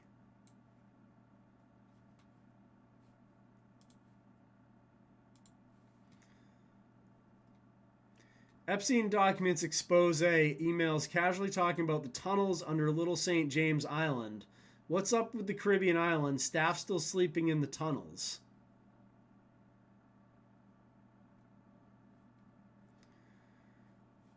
You know, and we've flown drones over this thing and all that. No one ever saw any tunnels. I've sailed by it. I didn't see any tunnels. But who knows? Maybe there were some there that we just didn't see. How have you been? What's up with the Caribbean islands? Staff still sleeping in the tunnels? Retrieved all the furniture out of the ocean? Did you take photos? Are you presently rebuilding? So I don't know if there are or they're not, but this is one of the claims lots of people were interested in, is that there were possibly tunnels on the island. And, you know, maybe there were.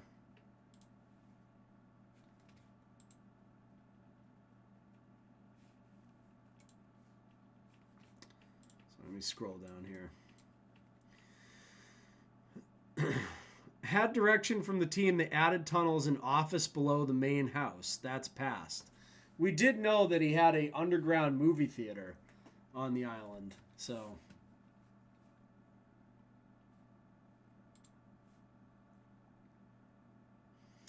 New Epstein video, he's presenting a girl to the camera, audio deliberately removed. She's insecure, uncomfortable, and he's presenting her like livestock.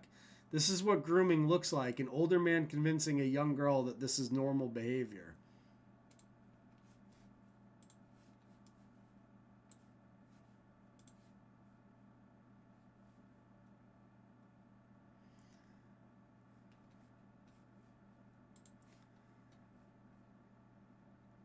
Her face has been redacted for obvious reasons.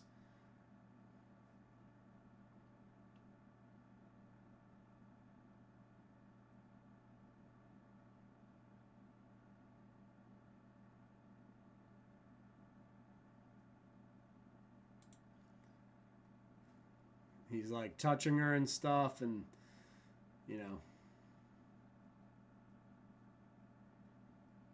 very, very creepy behavior.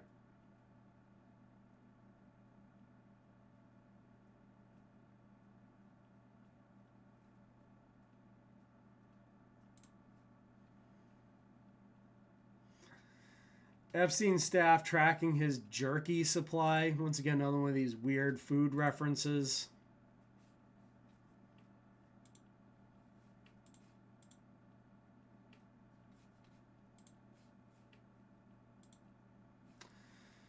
Just wanted to touch base about jerky. J.E. said he was going to start eating regular food again, so he might be eating less jerky. That said, he has 6 bags of it in the downstairs freezer for his next trip. I believe it should be enough to get him through. Any other questions, please let me know. So I don't know. I mean, that seems like maybe he was eating jerky. I don't know, but there's other references to jerky in the emails and stuff. It's just strange. 6 bags of it seems like quite a lot. And you don't generally store jerky in the freezer, right? So, I don't know. It is the Caribbean. There is like a shit ton of humidity down there. But still, it seems really strange. Does it equal something else? Maybe. I don't know. The chat is asking questions. Multiple girls have reported they were locked in cages. Here's Epstein buying cages. Which is another one of these horrific things that you don't want to think about, but they are in the emails. Let me pull it up a little bit larger.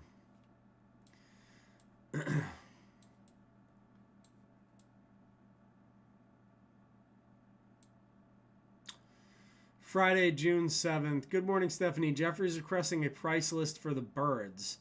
He's also wondering about cages. I'm not sure what size cages these birds should be. Could you check whether they sell cages? I'll do some research online. Here are the cage photos. Ramon is getting the pricing for me. I've also attached some lemur and cat pics. These are options as well. Oh, I didn't realize they are so big. Are you going to put one of those big cages inside the round wall on the top of the mountain? It's really weird.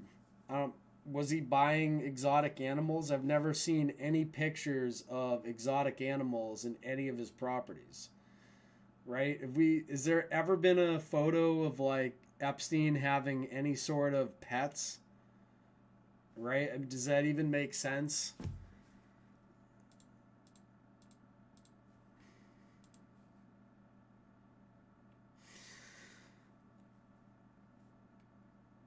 Here's some more here. Epstein emails reveal he hunted African Americans at night at their island for fun. Thrilling hunt. Ariane de Rothschild going to mean Lana's party now to hunt. Epstein emails have them saying, thanks, thrilling hunt. And guess what? They're niggers.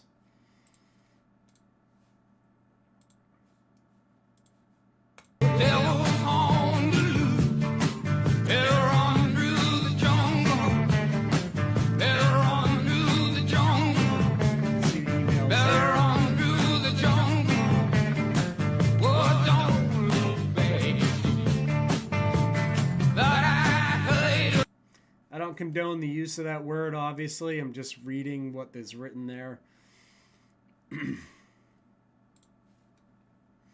Just when you thought nothing from the Epstein emails could shock you, just see this disturbing, gruesome, and creeping email. You missed the big event on Saturday, a party with 12 beautiful East Side girls. Well, a dozen one-year-olds.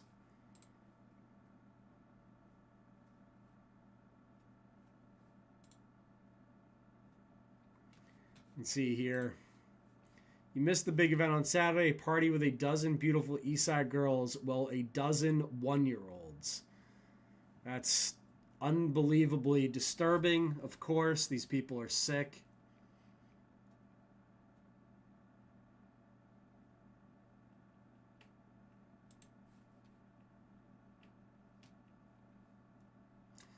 And here's stuff about blood transfusions, because these people like Peter Thiel are literally fucking vampires. All you need is a blood transfusion from the pack and you reverse aging. Yeah, it doesn't seem that way, since all these elite look just as old as their birth dates say they would be. So if they are doing this blood transfusion stuff, it's not working, okay? You can try to be a vampire all you want, but it's not actually working. Buying babies. You offered to buy my baby 6 months into our relationship. You can see that here.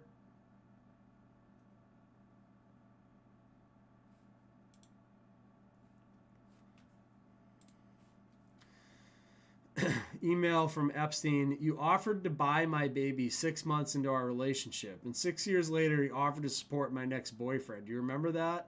It's probably not any emails either, and I understand nobody would believe it. Okay. And this is in response to Michael Tracy, M. Tracy. In the absence of any actual evidence in the much clamored for Epstein files of the globe-spanning pedo trafficking and blackmail operation that people so feverishly yearn for, they've been reduced to settling for decoded pizza references in random email excerpts. Sad, says Michael Tracy. And who wants to bet that sometime in the future we'll be looking back and Michael Tracy will be in that group of people with Dr. Pizza? Okay? It's just, you know, I have a hunch about these types, and generally that's what happens with them. I'm not saying for sure, obviously. I'm just saying it's a hunch. Here we have age 10 in one of the emails. So all these people like Nick Fuentes that are like, this isn't pedophilia, it's hebephilia. We just read about buying babies, about one-year-olds, and another one here with age 10. All of that is pedophilia. Okay, those are the ages that we're talking about here. And what did director Bongino do about any of this? That's right, nothing. He quit and ran away. Buried near the ranch?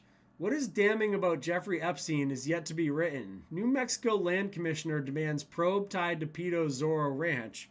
Request follows DOJ material citing anonymous ex-staffer claiming 2 girls were buried near the ranch. Well, go get out the cadaver dogs and start fucking searching. You know what I mean? Of course, that would require someone actually investigate Zorro Ranch, which once again has not been done. You know, Governor Bill Richardson, former Governor Bill Richardson of New Mexico, somehow Zorro Ranch has not been investigated, and it's tied to Bill Richardson. Odd, right? Epstein pushes antibiotics on nervous female who had many dicks in just a few weeks. I only want good for you. The manipulation and control never stop being creepy. Make sure you take some form of antibiotic for the pussy, cloxin, or some such. You've had many dicks in just a few weeks. Jeffrey, I'm a clean freak. I contact my doctors for every little thing. Not so many, always the same, and always with condom. We'll take a test that's always useful. I'm a bit surprised to see these messages. I only want good for you.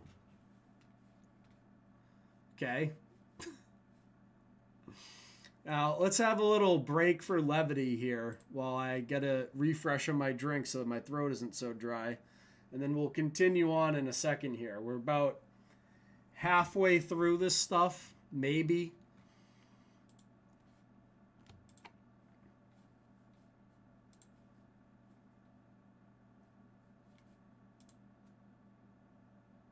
The FBI has just dropped 3.5 million documents in the Epstein files mentioning Goyim, pizza, and grape soda. Oh, wow. Probably has nothing to do with Israel. Our greatest ally?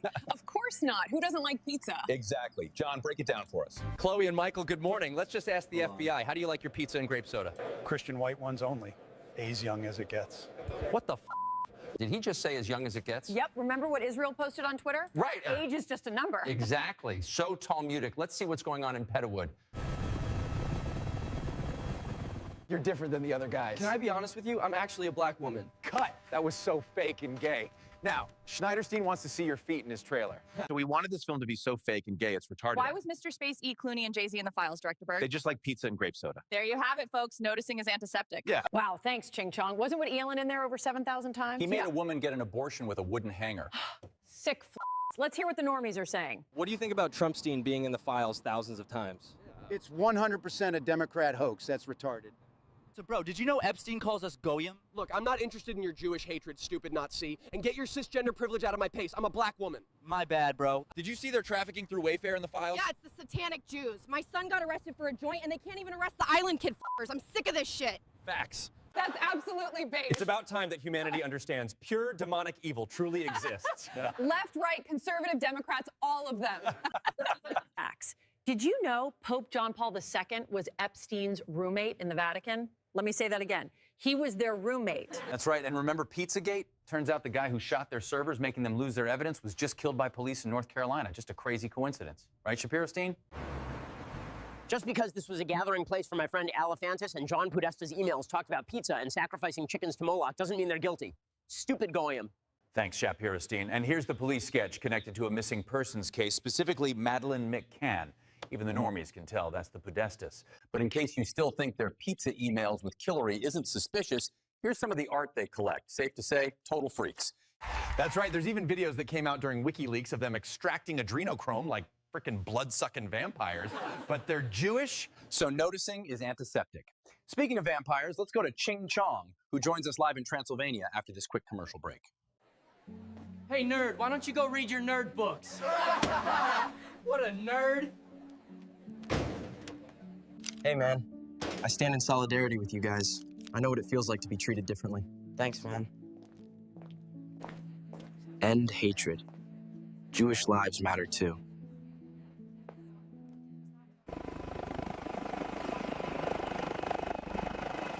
We're here in Transylvania, located in the heart of Romania, the same country that Erica Kirk had her orphan ring. And most people don't know this, but King Charles is a blood descendant of Vlad the Impaler, the real-life Dracula. Makes you wonder if we've been conditioned to think these bloodsuckers were just a myth. Even Dracula wore the Star of David. Not even kidding. Wow, thanks, Ching Chong. Do you think these people are like reptilians or something? Pretty sure they're descendants of fallen angels. Gosh. Maybe the Bible was accurate. It was. Yeah. Shut it down! What are you, some sort of Christ sympathizers? We put him on the cross for a reason, just like Epstein did to those innocent minors. Yes, exactly, Producer Berg. Doesn't the Talmud say he's burning in feces? Yeah, but he was Jewish, just like us. Yeah. Now, back to the goy slop. Whatever you say, Daisy. Thanks, Daisy. Just because Trumpstein would host pageant girls at Mar-a-Lago and measure them for their tightness doesn't mean he's a bad guy. This is all a Russian hoax. Right, Trumpstein? Did you read those new files that were published by the Department of Justice? I have a lot of things I'm doing, a lot of things I'm doing. I don't know. You mentioned two names. I'm sure they're fine. Good call, Trumpstein. How about that one where a victim alleged that a sheik gave Trumpstein his virgin daughter and Epstein replies, "I love when that happens"? Totally normal and allegedly nothing new.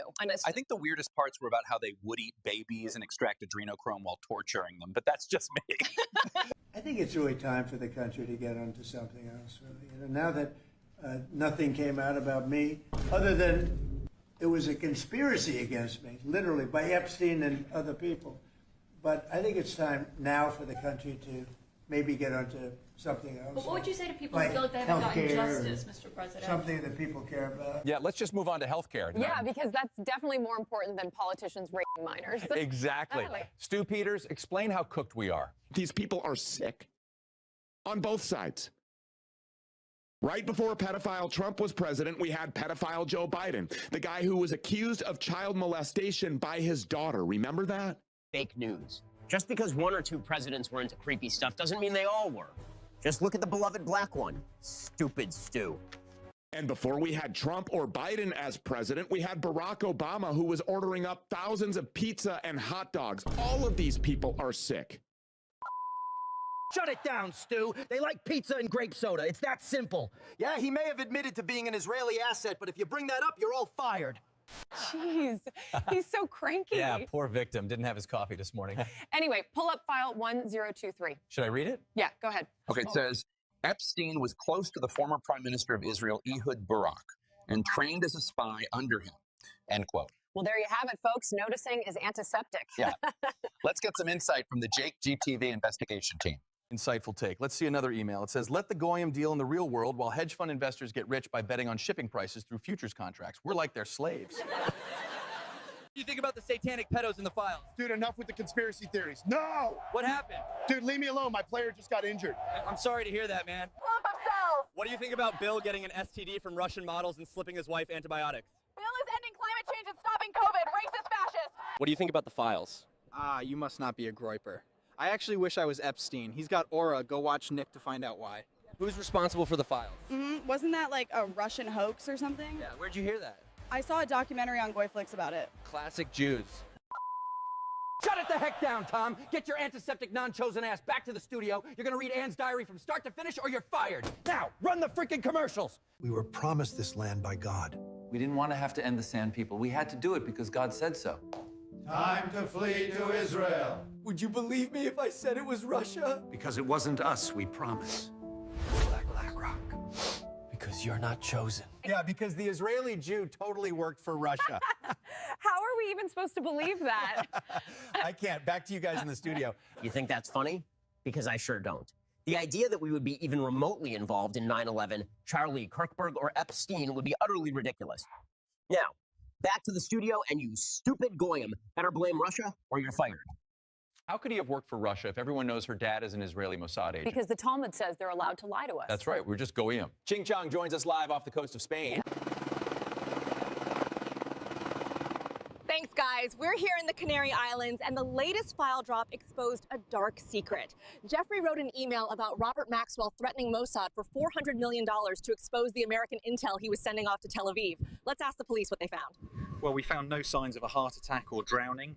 The report does mention a small fissure behind the ear, so it was obviously Israel.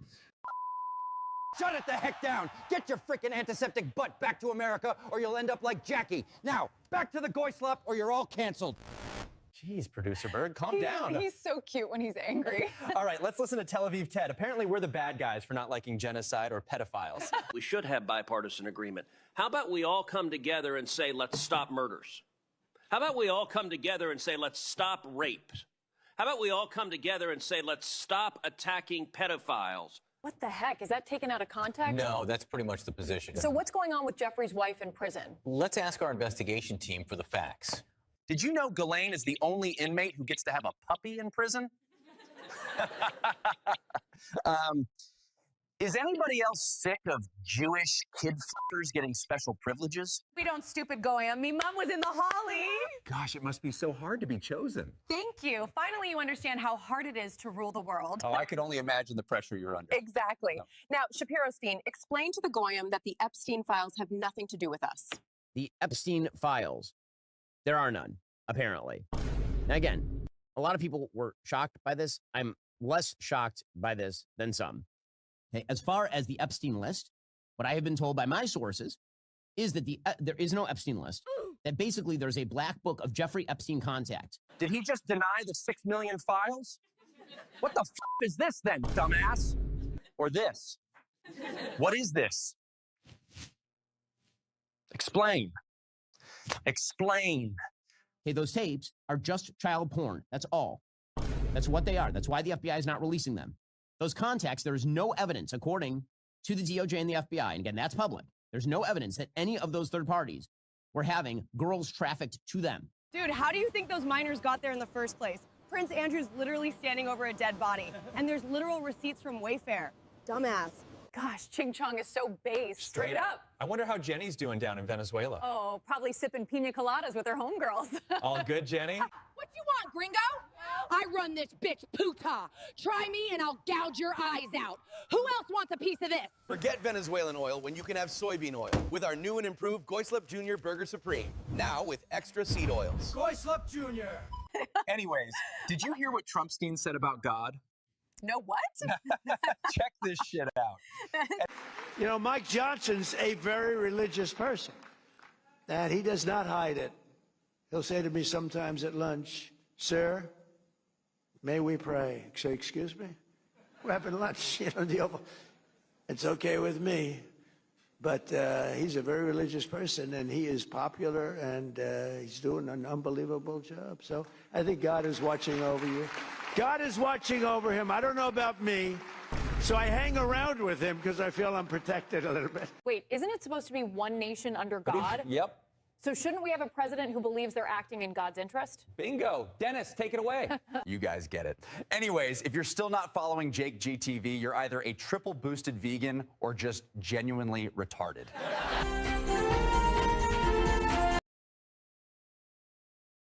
Sums it up rather nicely. Nice little break there since I've been talking for quite a while now. Well, let's get back into it.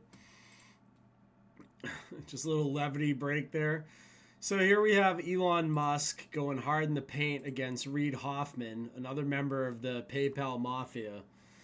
This is how I knew so long ago that Reid Hoffman went to Epstein's Island. Epstein used Reid being there trying to get me to go, not realizing that it would have the opposite effect. So Elon Musk officially trying to deny his ties to any of this, of course, even though he's in the files like a bunch of times. Here we have more evidence that Trump was the original Jeffrey Epstein whistleblower coming out from court documents. Trump was responsible for Epstein's first conviction, and Epstein knew and was livid. So this one actually works in Trump's favor.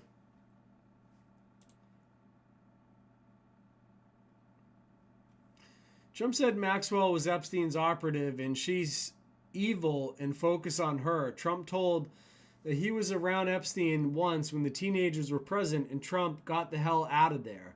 Trump was one of the very first people to call when people found out that they were investigating Epstein.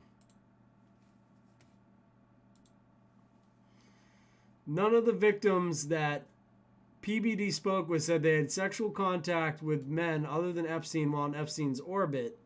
We knew that's total horseshit. Prince Andrew was a fixture in his Palm Beach and had no protection while there. Blank has done interviews in the past with blank. People victims thought that Palm Beach Police Department, PBPD, was paid off by Epstein, which is why blank went and did these interviews. He felt he needed to defend Palm Beach Police Department. Interior designer told PBPD that rooms in Virgin Islands had been decorated for teenage girls, contacted the Virginia Island Police Department, but they were not helpful. So there you go.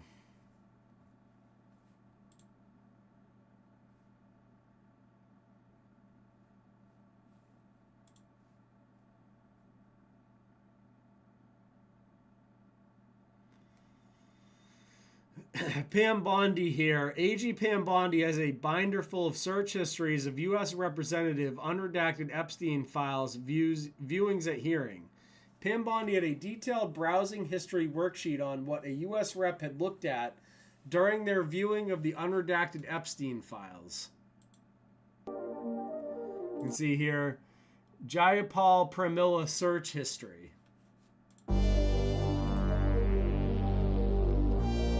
What Pam Bondi is worried about. Instead of being worried about bringing these people to justice, she's worried about what people are looking at in the unredacted files.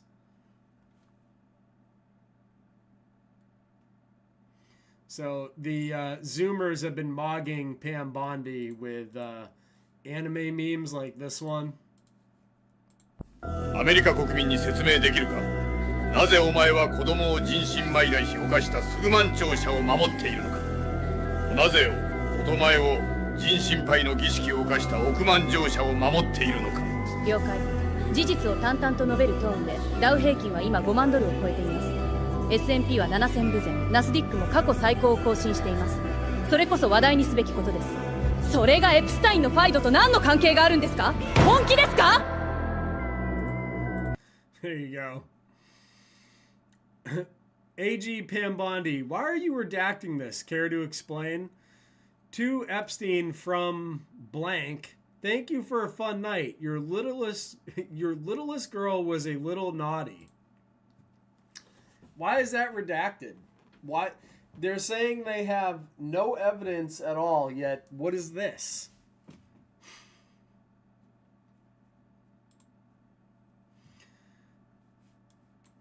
Hold on. Let me shrink this down a second. Dr. Oz. Dr. Oz was invited to convicted sex offender Epstein to his Valentine's Day party.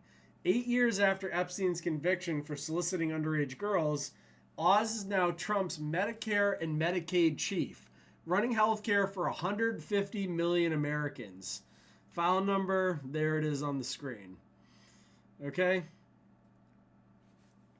In July 2025, Trump says Epstein case is boring. Lutnick laughs. Since then, we've learned spy cam footage from hidden clocks. French police sat on Epstein's entire email archive for 6 years. Andrew smuggling victims into Buckingham Palace as Mrs. Windsor, and Obama's white.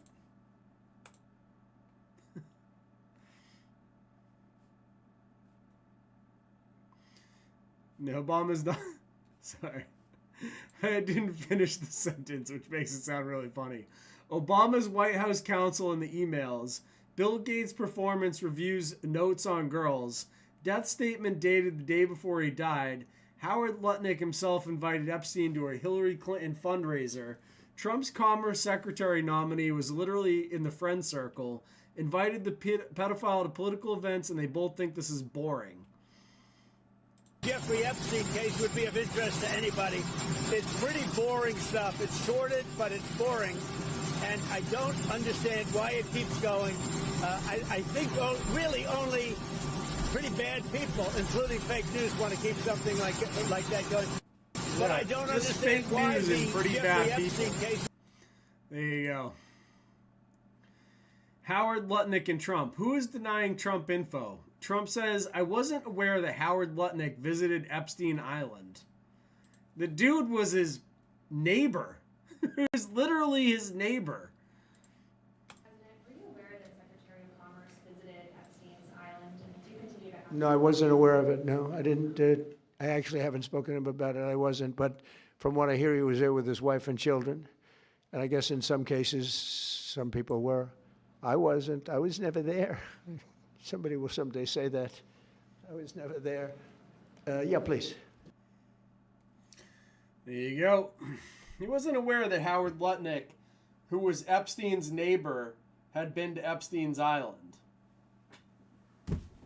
And he's never talking to Howard Lutnick about any of this, even though we just saw a video of Trump and Lutnick talking about the Epstein stuff and Lutnick giggling.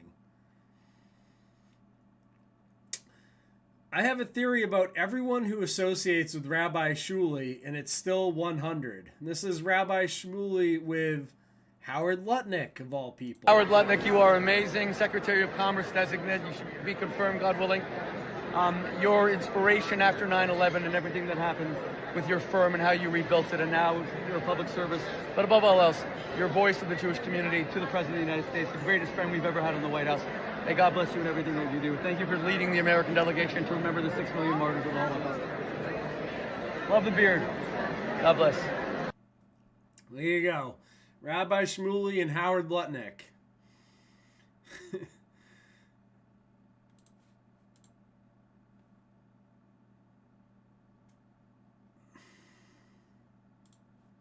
Van Jones really is an American hero. He is such a friend of the Jewish community. Van Jones. He wears the pin on CNN.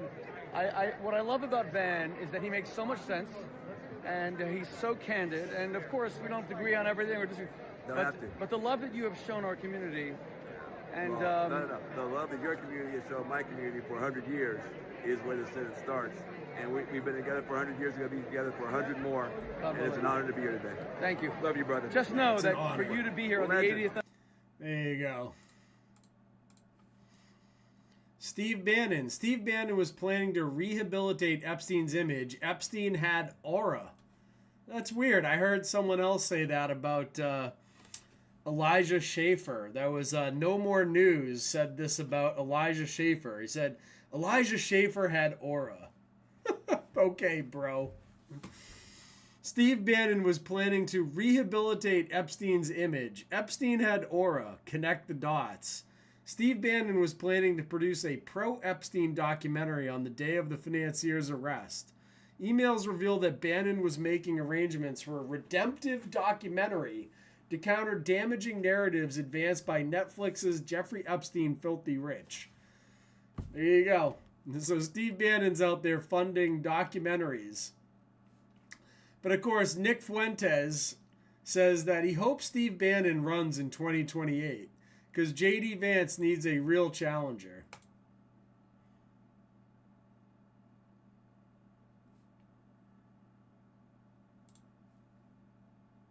That's after this, but just since he was mentioned, do you think Bannon will run in the next election? I hope so. I don't know, but I hope he does. And you can see Nick is currently wearing the Jeffrey Epstein quarter zip that he's now selling. J.D. Vance cannot go unchallenged. That's just the minimum. He needs to have a challenger. Yeah. I saw an article recently, like just a couple of days ago, that he's supposedly preparing for a run. I mean, it's some of the kind of... There you go.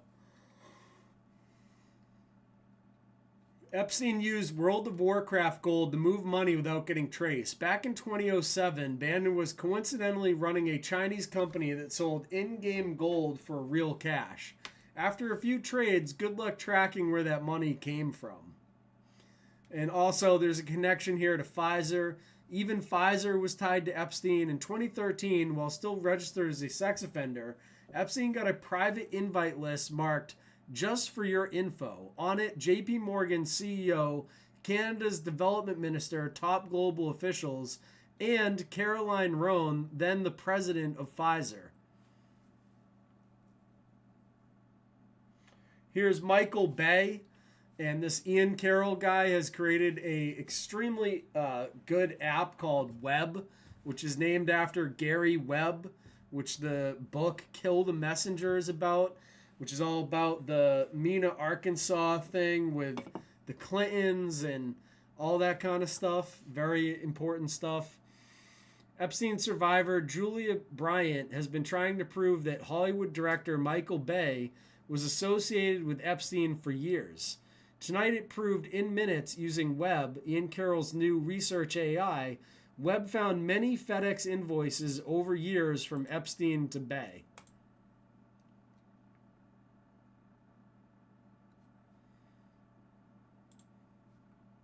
All of the files from the court cases, including your court cases, all of the files from all of the court cases, it has all of the files that the government, the DOJ has published to its website, including the ones from the Epstein Transparency Act, but all of the other files as well from Epstein's first court cases, all of the civil cases from all of the various victims that are public. Everything is there. So it's been amazing to use as a tool. I just got it last night. I got access to it last night. We used it during the space. I'm using it now. So I just asked it. I said, and this is up on the screen on YouTube, find all connections with Michael Bay. Based on my investigation, I can now provide a comprehensive analysis of around these FedEx shipments to Michael Bay. Oh, they have FedEx shipments. Okay, that came up without me even asking it to. Yeah, that and came Ian up. Carroll's such a great guy. Sorry to cut in, but he's a great guy because I've been watching his stuff for a long time. He's a very clever man. So that's incredible that he started this. I must definitely, we should share it on the group so everyone can have a look when they have time. So if you guys want to do your own research and send it to me, you can use that Web AI thing and go through the files. There's so many files that you do need these types of tools. As Epstein's lawyer, Alan Dershowitz, called the young victims liars, prostitutes, sluts, and druggies, he told them they could be charged with crimes. Now he's threatening to sue them. This is why the victims are scared to name names. And here's everybody's favorite, Alan Dirty Dershowitz. Of McCarthyism that has afflicted America since the 1950s. Well, you look at McCarthy this was paper fucking that has right, been reproduced. by the way. McCarthy has been 100% vindicated. Our country has been infiltrated by Bolshevik communists, and McCarthy was 100% right. We owe McCarthy an apology. McCarthyism is not a bad thing. The dude was right, okay? So I find that very funny at the beginning that Alan Dershowitz starts with, oh, McCarthyism is wrong. No, you're wrong. Your brethren from Israel and these Russian Bolsheviks, these communists, you're the wrong ones, okay? Not McCarthy. McCarthy was based. Of McCarthyism that has afflicted America since the 1950s. Well, you look at this paper that has been reproduced and sent by the Justice Department. It's called Prominent Names. And it's a list of prominent people who have been accused. Every single name of every accuser has been blacked out. So, for example, let's turn to me. It says blank, blank, blank, blacked out, stated she gave him a massage on Epstein's plane, parenthesis, not a minor. So let's understand that. This is an adult, a woman who was on Epstein's plane, she says. I was never on an Epstein plane with a young woman. Right. I never got a massage. This is total defamation, a total lie, but I can't disprove it because they won't give me her name. That's McCarthyism. On the issue of his spying okay, well, let me continue. Let's get on to the issue of his for the Mossad, that comes from what is called an undercover confidential source. I happen to know who the source is. The source is somebody who the FBI investigated, found to be totally incredible, lacked all credibility. This is the worst form of McCarthyism. Why are we tolerating this? Why are we allowing accusations without the names of the accusers? For example, in my case, it's an adult woman. We don't know whether she's a victim. We don't know whether she's a perpetrator. We don't know whether she's a co-conspirator. Why do you hide her name and produce the name of the people who are accused? That's guilt by accusation. That's guilt by association. It's McCarthyism. It's wrong. It's unconstitutional. It has to stop. And the media is playing a role in this. Politicians are playing a role in this. Epstein will never Let be me jump in remembered for a who second. he is. He will be remembered for inciting McCarthyism that infects America now more than it ever has since the 1950s. It has to stop. You need to stop and just shut your fucking mouth, dude. Every time this guy opens his mouth, it makes it look worse. Like, it just... Why doesn't he understand that? Oh, I want to have the names of the victims so I can go fucking harass and sue them. Yeah, you already tried that game, Dershowitz, and your protege, Mike Cernovich, tried to do the same thing. So you could dox and harass the victims. You guys are fucking insufferable. Oh, it's McCarthyism. Why? Because we're identifying the fact our country's been infiltrated by a bunch of communists, a bunch of fucking Bolsheviks. Sorry for swearing, but it's unbelievable. And here he is again. You settled for $1 million, says this dude to him. 2 women accused you under oath. You settled for nearly $1 million. Innocent men don't pay. They go to trial. That's You know another who lie, pays? not a penny. Guilty You're men with good lying. lawyers. You're Oh, wait, defaming me. are the good You are lawyers. now So what going. does that You are make now you? going You to have be spent 50 sued. years You are defending now going to rapists, be sued killers, and for every saying I time paid you $1 attack million. the woman who come forward, You're going to be you are a sued. civil- There you go. He's gonna sue you. Because that's not exactly what we expected you to do, Dershowitz. And then the guy continues on and just completely cooks him. Settlement. The allegation went in order. Who did? Wait, dude. Jeffrey. Yeah, let's go. Veronica. So you said I paid $1 million to the woman who accused me falsely. I want you to quote that from the New Yorker. And if you can't, admit you're a liar. Say now. Silence. Profound silence. Dude, stop it. Stop. Guilty silence. Dude, it is a... Guys, yes, here it is. Oh, No, it isn't. No, it isn't. You're lying. Oh, here it is. In April 2016, the case settled. There was no such settle. With the press reported that the agreement. What case? Wait. The press reported that the agreement included a financial arrangement implying that Jeffrey's team had paid it. In fact, Dershowitz's insurance company had paid Jeffrey's lawyers in negotiations. The parties has discussed a figure of nearly $1 million, with $50,000 going to Dershowitz, which would allow him to claim a payment. The final amount has not been disclosed. But you know it. A, you know it. Number B, this had nothing to do with Virginia. You want to go and this had nothing to do with the woman who accused me. This was a lawsuit between lawyers, and it had nothing to do with this accusation. Zero. You made up the whole story. Why the New Yorker never insurance reported company it. pay the lawyers?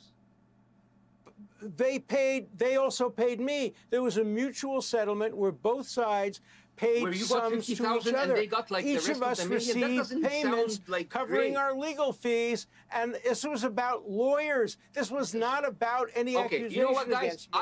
I invite everybody to go to read the New Yorker article and see. So do I. Yeah, Alan Dershowitz like, yeah, go read it, because he knows people don't read. Get absolutely cooked with that one. There's a connection to the World Jewish Congress and the Rothschilds, but if you heard that, you'd be like, oh, this is just a conspiracy. There's a World Jewish Congress dinner on November 7th, and Jacob Rothschild is coming. So there you go. Right there in the emails, Jacob Rothschild connected to this whole thing. And RT out there, Russian Times, or whatever it's called, excuse me, says Illuminati confirmed. Epstein allegedly connected to Illuminati families. Rockefeller, Rothschilds, Disney, all listed as foundational bloodlines in DOJ file. So Illuminati confirmed again.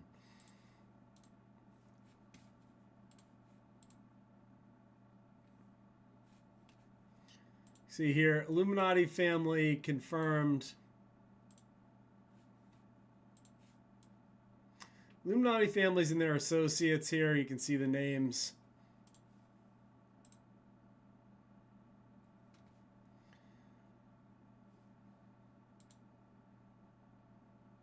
And this is out of the, how to control people and all that kind of stuff. Here's Woody Allen being connected to this. Here's an email from Jeffrey Epstein sending Woody Allen chairs from Wayfair as a gift. Typically, billionaires don't gift each other cheap furniture. So once again, connection into the whole Wayfair thing. It's like, holy crap, was that all something as well? Like the Wayfair situation. Has that now been confirmed? You can see here, Epstein did not kill himself. There's a bunch of evidence to that we've covered in the past. When Epstein allegedly tried to kill himself, that footage was accidentally deleted. Epstein himself said he was assaulted and did not attempt suicide. Then against protocol, they moved him out of suicide watch.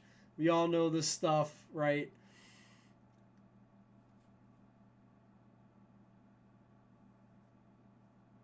Epstein's mystery dentist girlfriend, Karina Sholak, emailed Epstein about a missing Columbia student.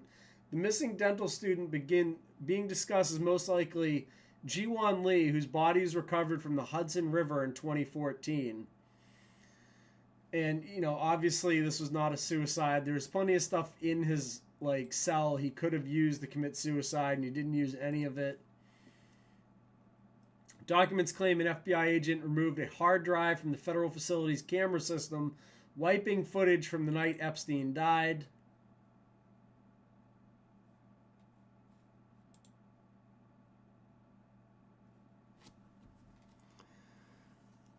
Advised that only one hard drive of the camera system was working at the time of the incident when a DVR went bad. Some asked the motherboard failed on DVR2.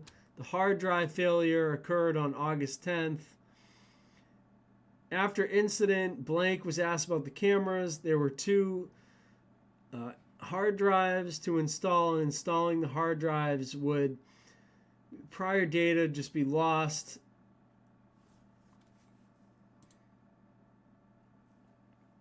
Advised that an FBI agent was the one who pulled out the DVR. Also advised that he knew that by replacing both hard drives, the system would be wiped, and that he had advised personnel at MCC of that. So the FBI wiped the cameras. That's now been proven.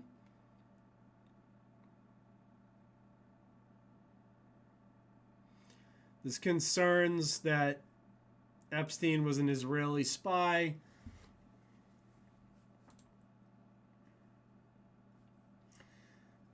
Bannon and Epstein expressed concern that Jeffrey Epstein was an Israeli spy. He and Bannon may have had a business relationship, and Epstein paid Bannon with money from the Israelis.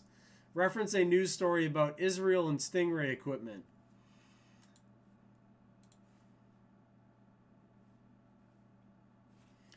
This is another crazy one that people found. Since we now apparently live in a reality where the most bizarre possibility is what is real, we have to inform you that Jeffrey Epstein's Fortnite account is live and active in Israel multiple times in the last year alone. So I haven't been able to confirm this stuff, but it seems like it's true. And this came out of Autism Capital. The official Fortnite status account got community noted, saying that their Epstein explanation does not hold true when given the facts. So Fortnite tried to come out and say, oh yeah, that's not true, like whatever. But here it is. Is Jeffrey Epstein still alive? Is he playing Fortnite in Israel? I mean,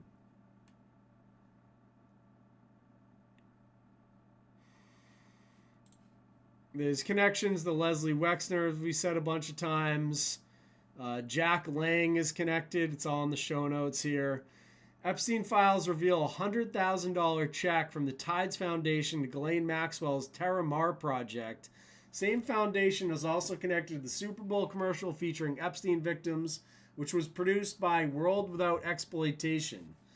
And if you go back, that whole Terra Mar project connects to Israel again, to, intelligence agencies.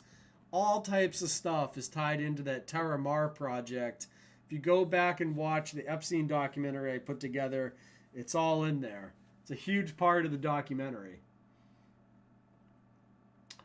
Another part of this is an art scheme they're involved in. Epstein files show Epstein and Leon Black, founder of Apollo, ran a multi-billion-dollar money laundering scheme using a massive art collection of sketchy origins. Okay? So, big time art collection. Where have we heard that before? Oh, that's right. FAPE, Art and Embassies program, which tied back to the Otebas and all types of stuff, if you remember. This is one of the big things that we said, because art is subjective, right? So art can be any value you want. So it's perfect for money laundering. You just go, oh, I'll buy that Hunter Biden art piece for hundreds of thousands of dollars. I'm totally not bribing Joe Biden with that. It's totally on the level. I really do think that Hunter Biden makes such excellent artwork that I'm going to pay hundreds and hundreds of thousands of dollars, maybe even millions, for an original Hunter Biden artwork.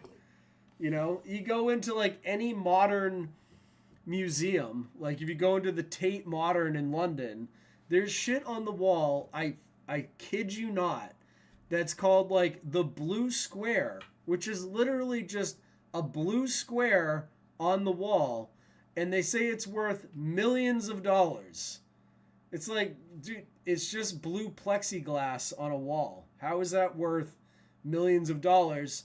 They say it's worth it. If they say it's worth it, then it's worth it. That's how the art world works. So with the launder money, all they have to do is be like, oh yeah, did you provide me with a bunch of underage children on Epstein's island? I'll buy an artwork from you for payment for that. You know, let's just say the artwork costs a few $1 million, even though it's worth like 5 cents.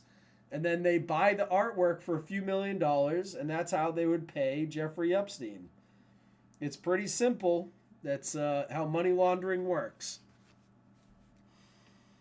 And they have the same kind of thing going on with the Art and Embassies program, but this one was even more notorious, going back to PieFence for a minute, because this allowed them to ship things that they declared as artwork without it being investigated by customs, because it was diplomatic materials, right? Artwork for embassies. They could just say that this was diplomatic immunity, and customs officials couldn't look into what they were shipping. So it gave them a shipping channel that was not investigatable because it falled under diplomatic immunity.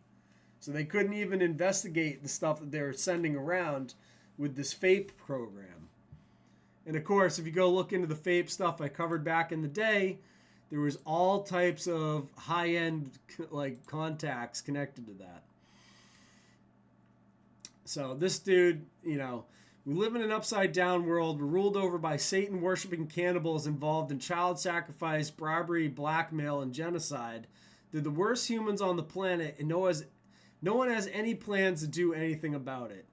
That's true. This dude goes into that in that video. PieFence was real, okay? You can see here with all the ritualistic sacrifice stuff they're talking about. Cut with the scimitar, left no scarring. On the yacht, witness babies being dismembered, their intestines removed, individuals eating the feces from the intestines.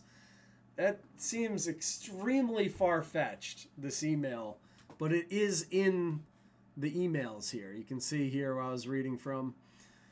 I mean, I find that hard to believe that anyone is that sick and disgusting, but that's what the email says. So if you guys are looking for the best documentary on PieFence, it's right here on Odyssey, okay? This is the best one I ever did by far.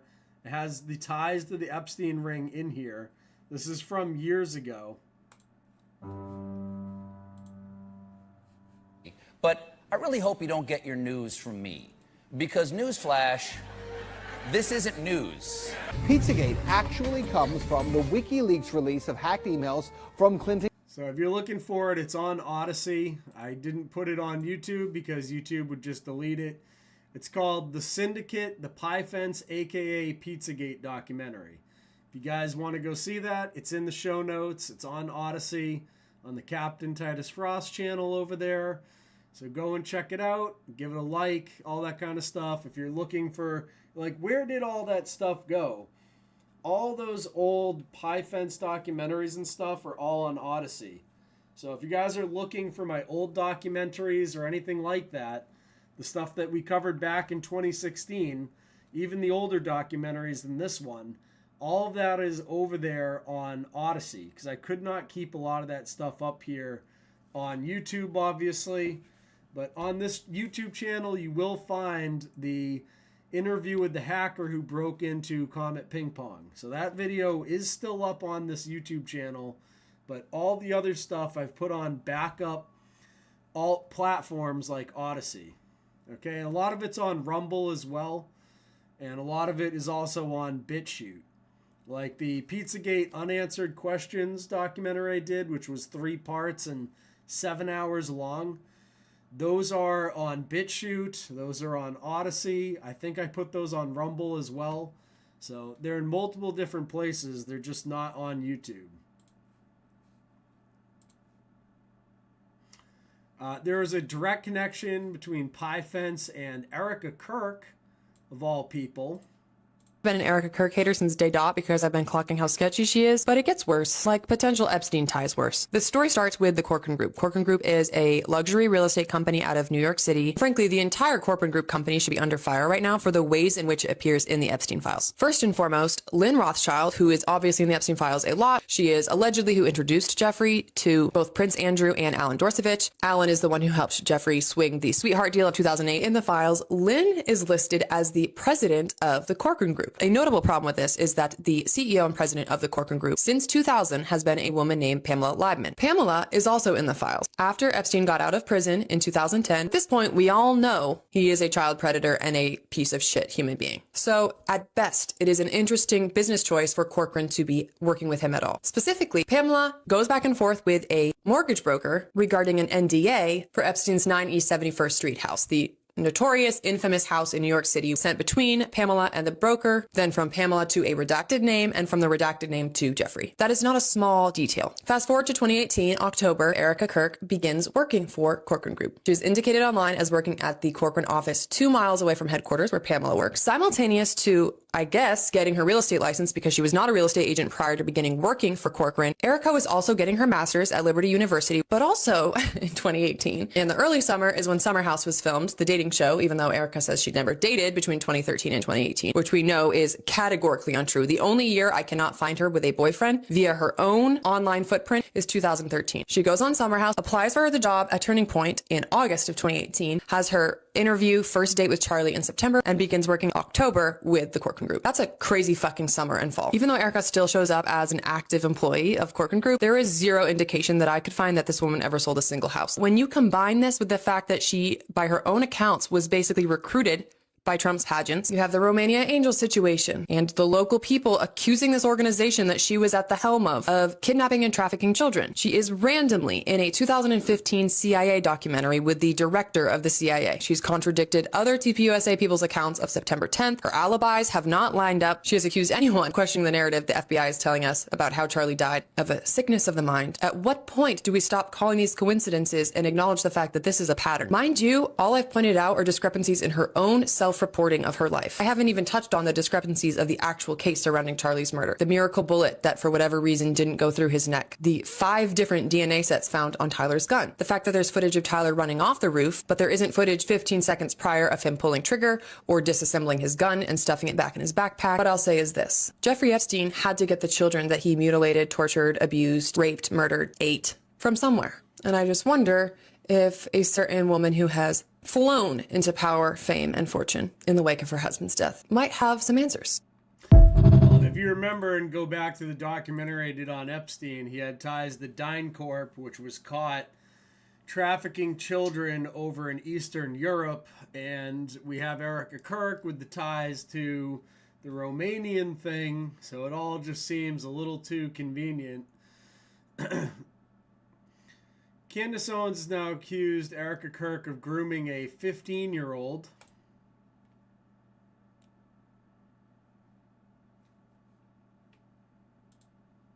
Now, we had received a large influx of emails because Baron Coleman had a bit of a viral episode regarding a seemingly weird relationship that Erica had with a then 15-year-old girl named Jillian.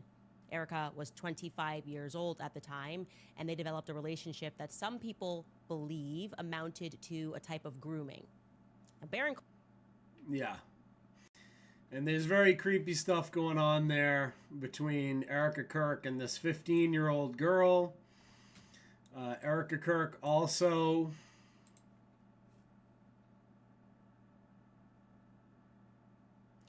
put this out there.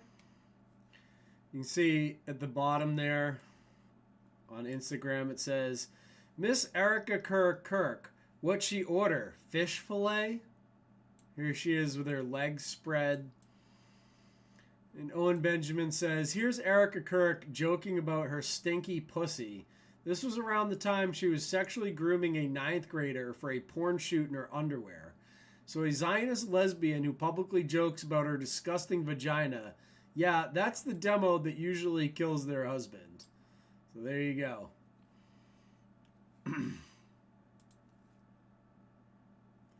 And here's Erica Kirk letting you know she cares. And she also recently replaced, I forgot to put this in this. Maybe I did. I don't know. Maybe it's in here. No, I didn't put it in here. Erica Kirk took the picture of her and Charlie off the mantle behind her and replaced it from with a script from the Talmud, if you can believe that. Okay? And here is her letting you know that she cares more about Israel than her own dead husband. Hate is hate. It's evil.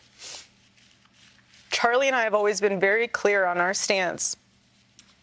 Israel, Jewish people. It's awful. Awful. Anti-Semitism is what healing factor comes out of hating Jewish people? What healing factor comes out of hating Christians? What healing factor comes out? Hate in general. Nothing. Nothing. Charlie always would say very clearly, Jew hate was brain rot. He would always say it. We've been to Israel twice together. And to be able to walk What a wonderful place to go. in the place where our Lord walked and see the Bible come to life in Technicolor. What? How could you hate that place? How could you hate No the one Jewish hates the place. They hate the fucking Likud cult that's running Israel.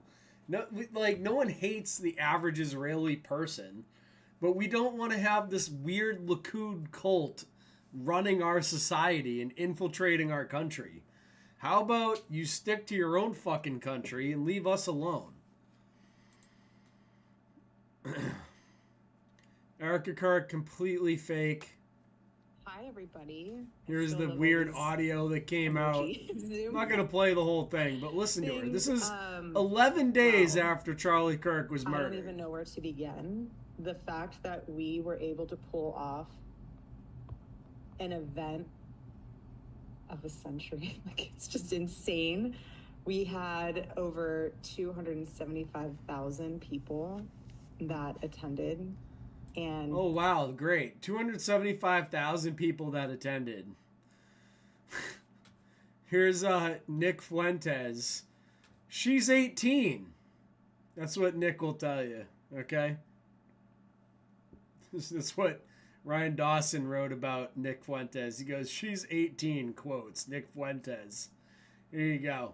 This is Jeffrey Epstein being a hebephile, according to Nick Fuentes. Nick Fuentes won't disavow Epstein. I mean, you wouldn't believe this crap. On 6 or 7 occasions now over the past half decade, Nick has had the opportunity to disavow a child molester and has chosen to do the opposite. Loudly, defiantly, and ruinously, there's no mere suspect pattern any longer. I'm convinced that's what Nick likes as well.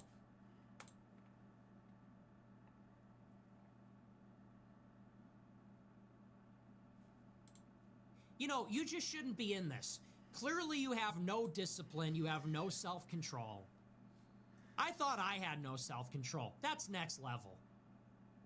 Clearly you have no control over your actions. You know, maybe you should just stick to something else. Like, seriously. How are we going to have a movement no one can disagree? Everybody has to think the same thing. Everybody has to... I mean, it's getting really suffocating. No, we can make Holocaust jokes. That's really funny and edgy, but you can't joke about that. It's getting really suffocating. People telling me, hey, you're not on the team if you don't believe this. You're not on the team if you don't agree with this. Yeah, people generally don't like jokes about Jeffrey Epstein raping kids. You know? ICE sucks. Hands off Venezuela. Hands off Greenland. The Jews killed Charlie Kirk. That's not funny. You need to apologize. It's like, okay, man, I'm out. You know, you want to have this purity spiraling movement. Hey, good luck. He doesn't like purity spiraling movements because he's gay And he wants to have a gay spiraling movement, like his hand spiraling in the gayest way possible. Nick Fuentes is a homosexual, by the way. There's nothing wrong with that. We love our homosexuals here, but he is a homosexual. He's loud and proud, and we're proud of him for it. Okay? Let's just give him a little clap here. Nick Fuentes says, I like the halftime show. I thought it was fun. Here's the halftime show he liked. Look at that. That's good stuff right there. Not even in English. It's basically a rip-off of Mambo No. 5 if you listen to the translation of the song. It's like, I want to bring girls to the VIP. I got Shaniqua, Taniqua, Bumiqua, blah, blah. VIP, VIP, VIP. It's like, wow, okay. I've heard this before. It was called Mambo No. 5, and it was in English. And here's Fuentes being like, yeah, I like that halftime show as guys are dancing with guys. Great choice. Nick and Elijah Schaeffer. Elijah and Sarah both sincerely believe blah, blah, blah. Like, he's promoting Elijah Schaeffer, of course. Terrible discernment award again. Elijah Schaeffer has spent the last 48 hours threatening his wife's family, telling various relatives their time's up, to be afraid, and that God will make you pay. While claiming he is no threat, Schaeffer heavily implies he's plotting some form of public revenge. Basically, this Elijah Schaeffer guy is like some gay dude that got caught cheating on his wife and all this stuff, and it's all just falling apart at the seams. It's very, very funny. Just another e-celebrity that's a sexual deviant.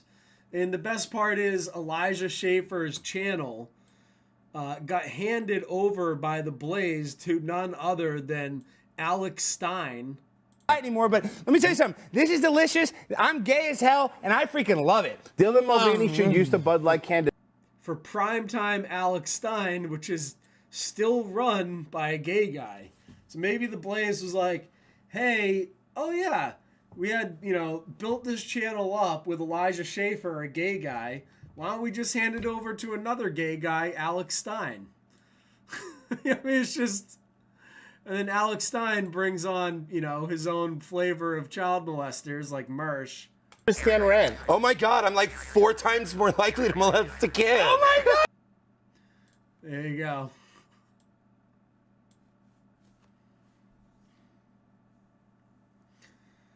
Dan Bongino is a complete fraud, by the way. The third group of people I want to address are the grifters out there who mistakenly thought I wasn't coming back.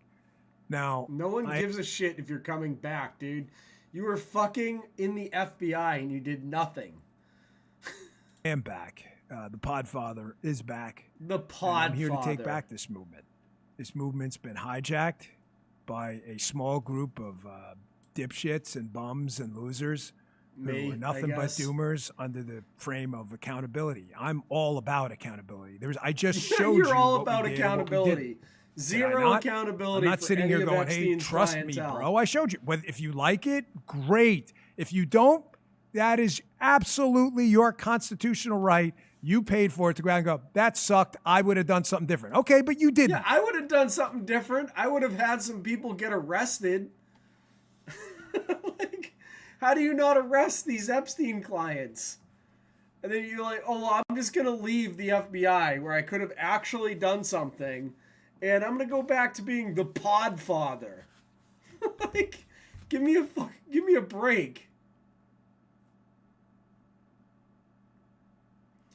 Someone asked Mersh is gay. Yeah, I mean, you didn't see that? He full on admits it. Stan Rand. Oh my God, I'm like 4 times more likely to molest a kid. Oh my God. Oh my God. Straight up I didn't say it, he said it. Is this you? Milo Yiannopoulos resigns from Breitbart. When you're seeing that headline, are you getting... Let's read the actual quote here.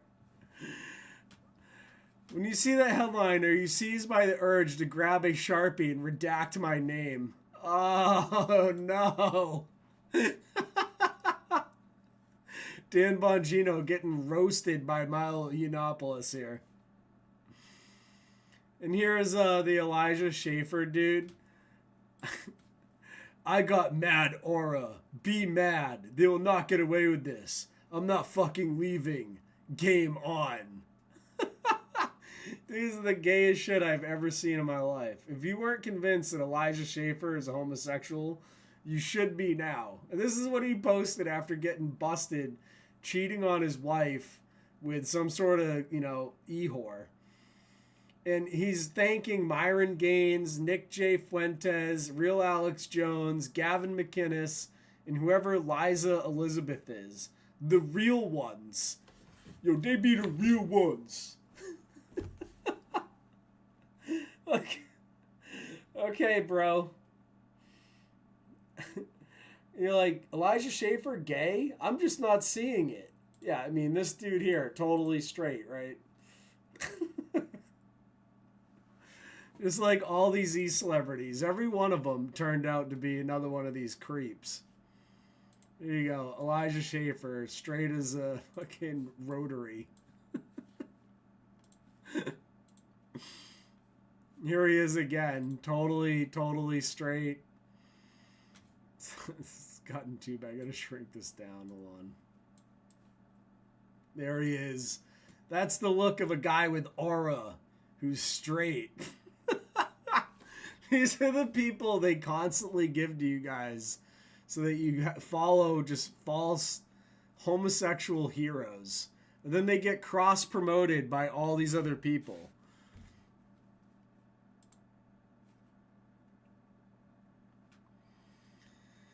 Milo told Elijah after all this stuff broke about him and his wife to get off the internet. So Elijah responded by getting off the internet and letting this all blow. No, he started posting like videos of himself in flooded fucking hotels and shit. Like trying to say that his wife and kids were now on a missing persons report and all this stuff. I mean, it's totally insane. If you haven't seen this, one of his answers was, I have a dick and it works, by Elijah Schaeffer. He was all mad that people were calling him out for this crap. And he's like, turns out I have a dick and it works. Well, good for you. Congratulations.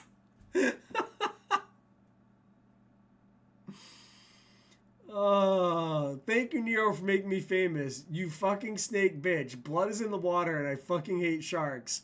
I have a dick and it works. Everyone can go cry about it. I'm taking applications for my podcast appearances? I hope his ex-wife got an AIDS test. Here's Elijah Schaeffer. Not at a straight friendly gay bar, okay? There he is with his boys. Just hanging with the boys. And just remember, if you're going back to watch the beginning of this, Misfit Patriot here says, Dear MAGA, get on this level. Want to win the midterms? Shut the fuck up about Epstein and work on your fucking ground game. Misfit Patriot, leave the pedophiles alone. Okay, I mean, this pro-Zionist guy doesn't want you guys looking into the Epstein stuff. He wants you focused on the midterms. Like that matters at all. Let's get through the rest of this very quickly because it's getting super late at night. 12,000 North Koreans are now working to build Shahed drones. So the Shahed drones factory that is building these things is paying a whole $250 an hour. So there you go.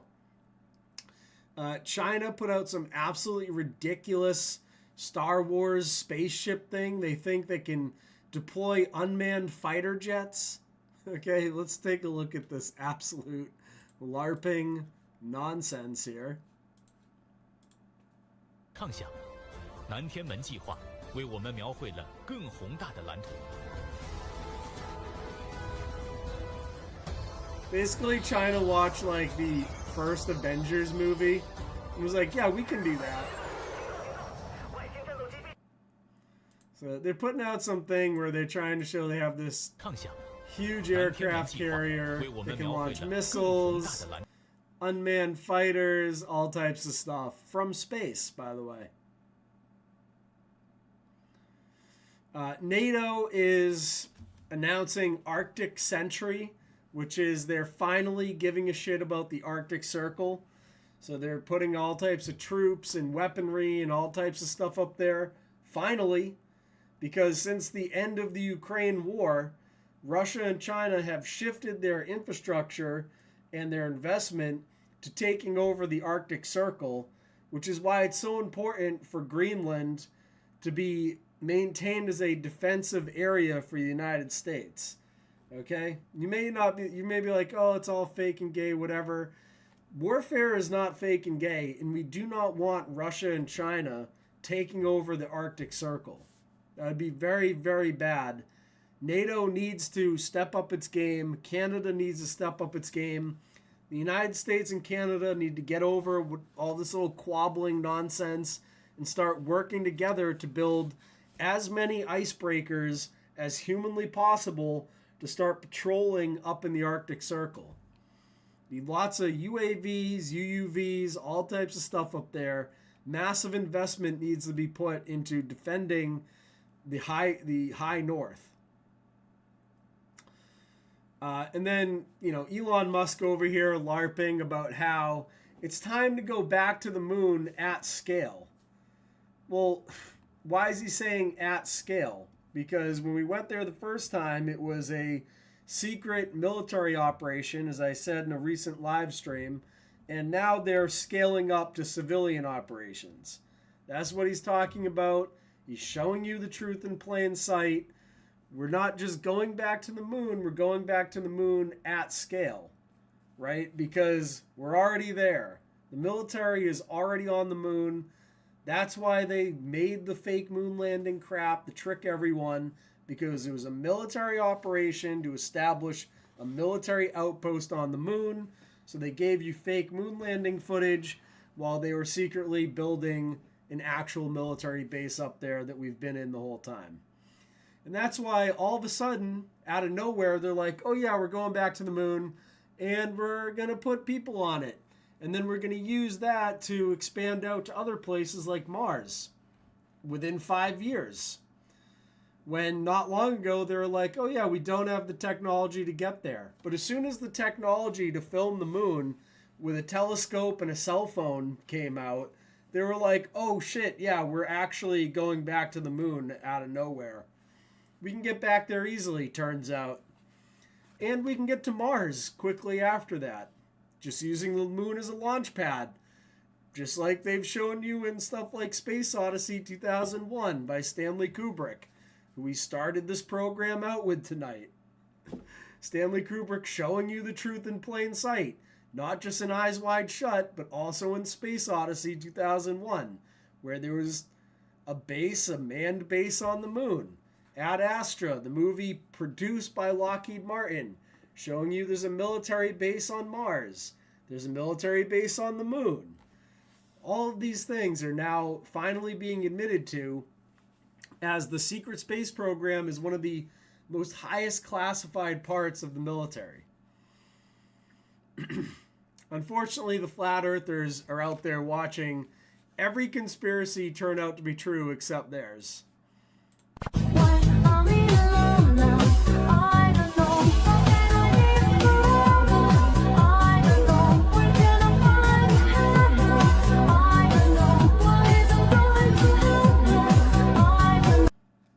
Okay, so sad.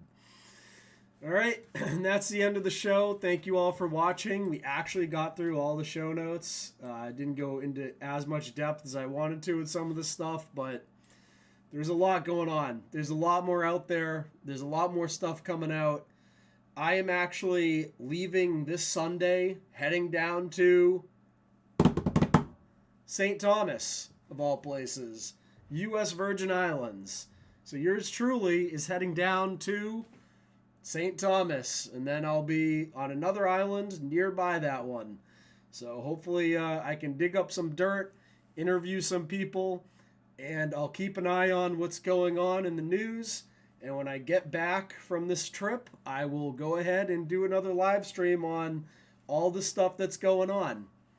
So hope you guys enjoyed. And, make sure to like, subscribe, share this if you thought it was good information. And hopefully I can dig up some more dirt, talk to some more people down there, and maybe film some stuff, look for some tunnels. We'll see. And I will be back. Who knows what I'll be up to. But I will be heading down to St. Thomas this Sunday. So I will see you guys when I get back. Hope you all have a great day out there. And peace out, everybody. Thanks for watching. I appreciate it.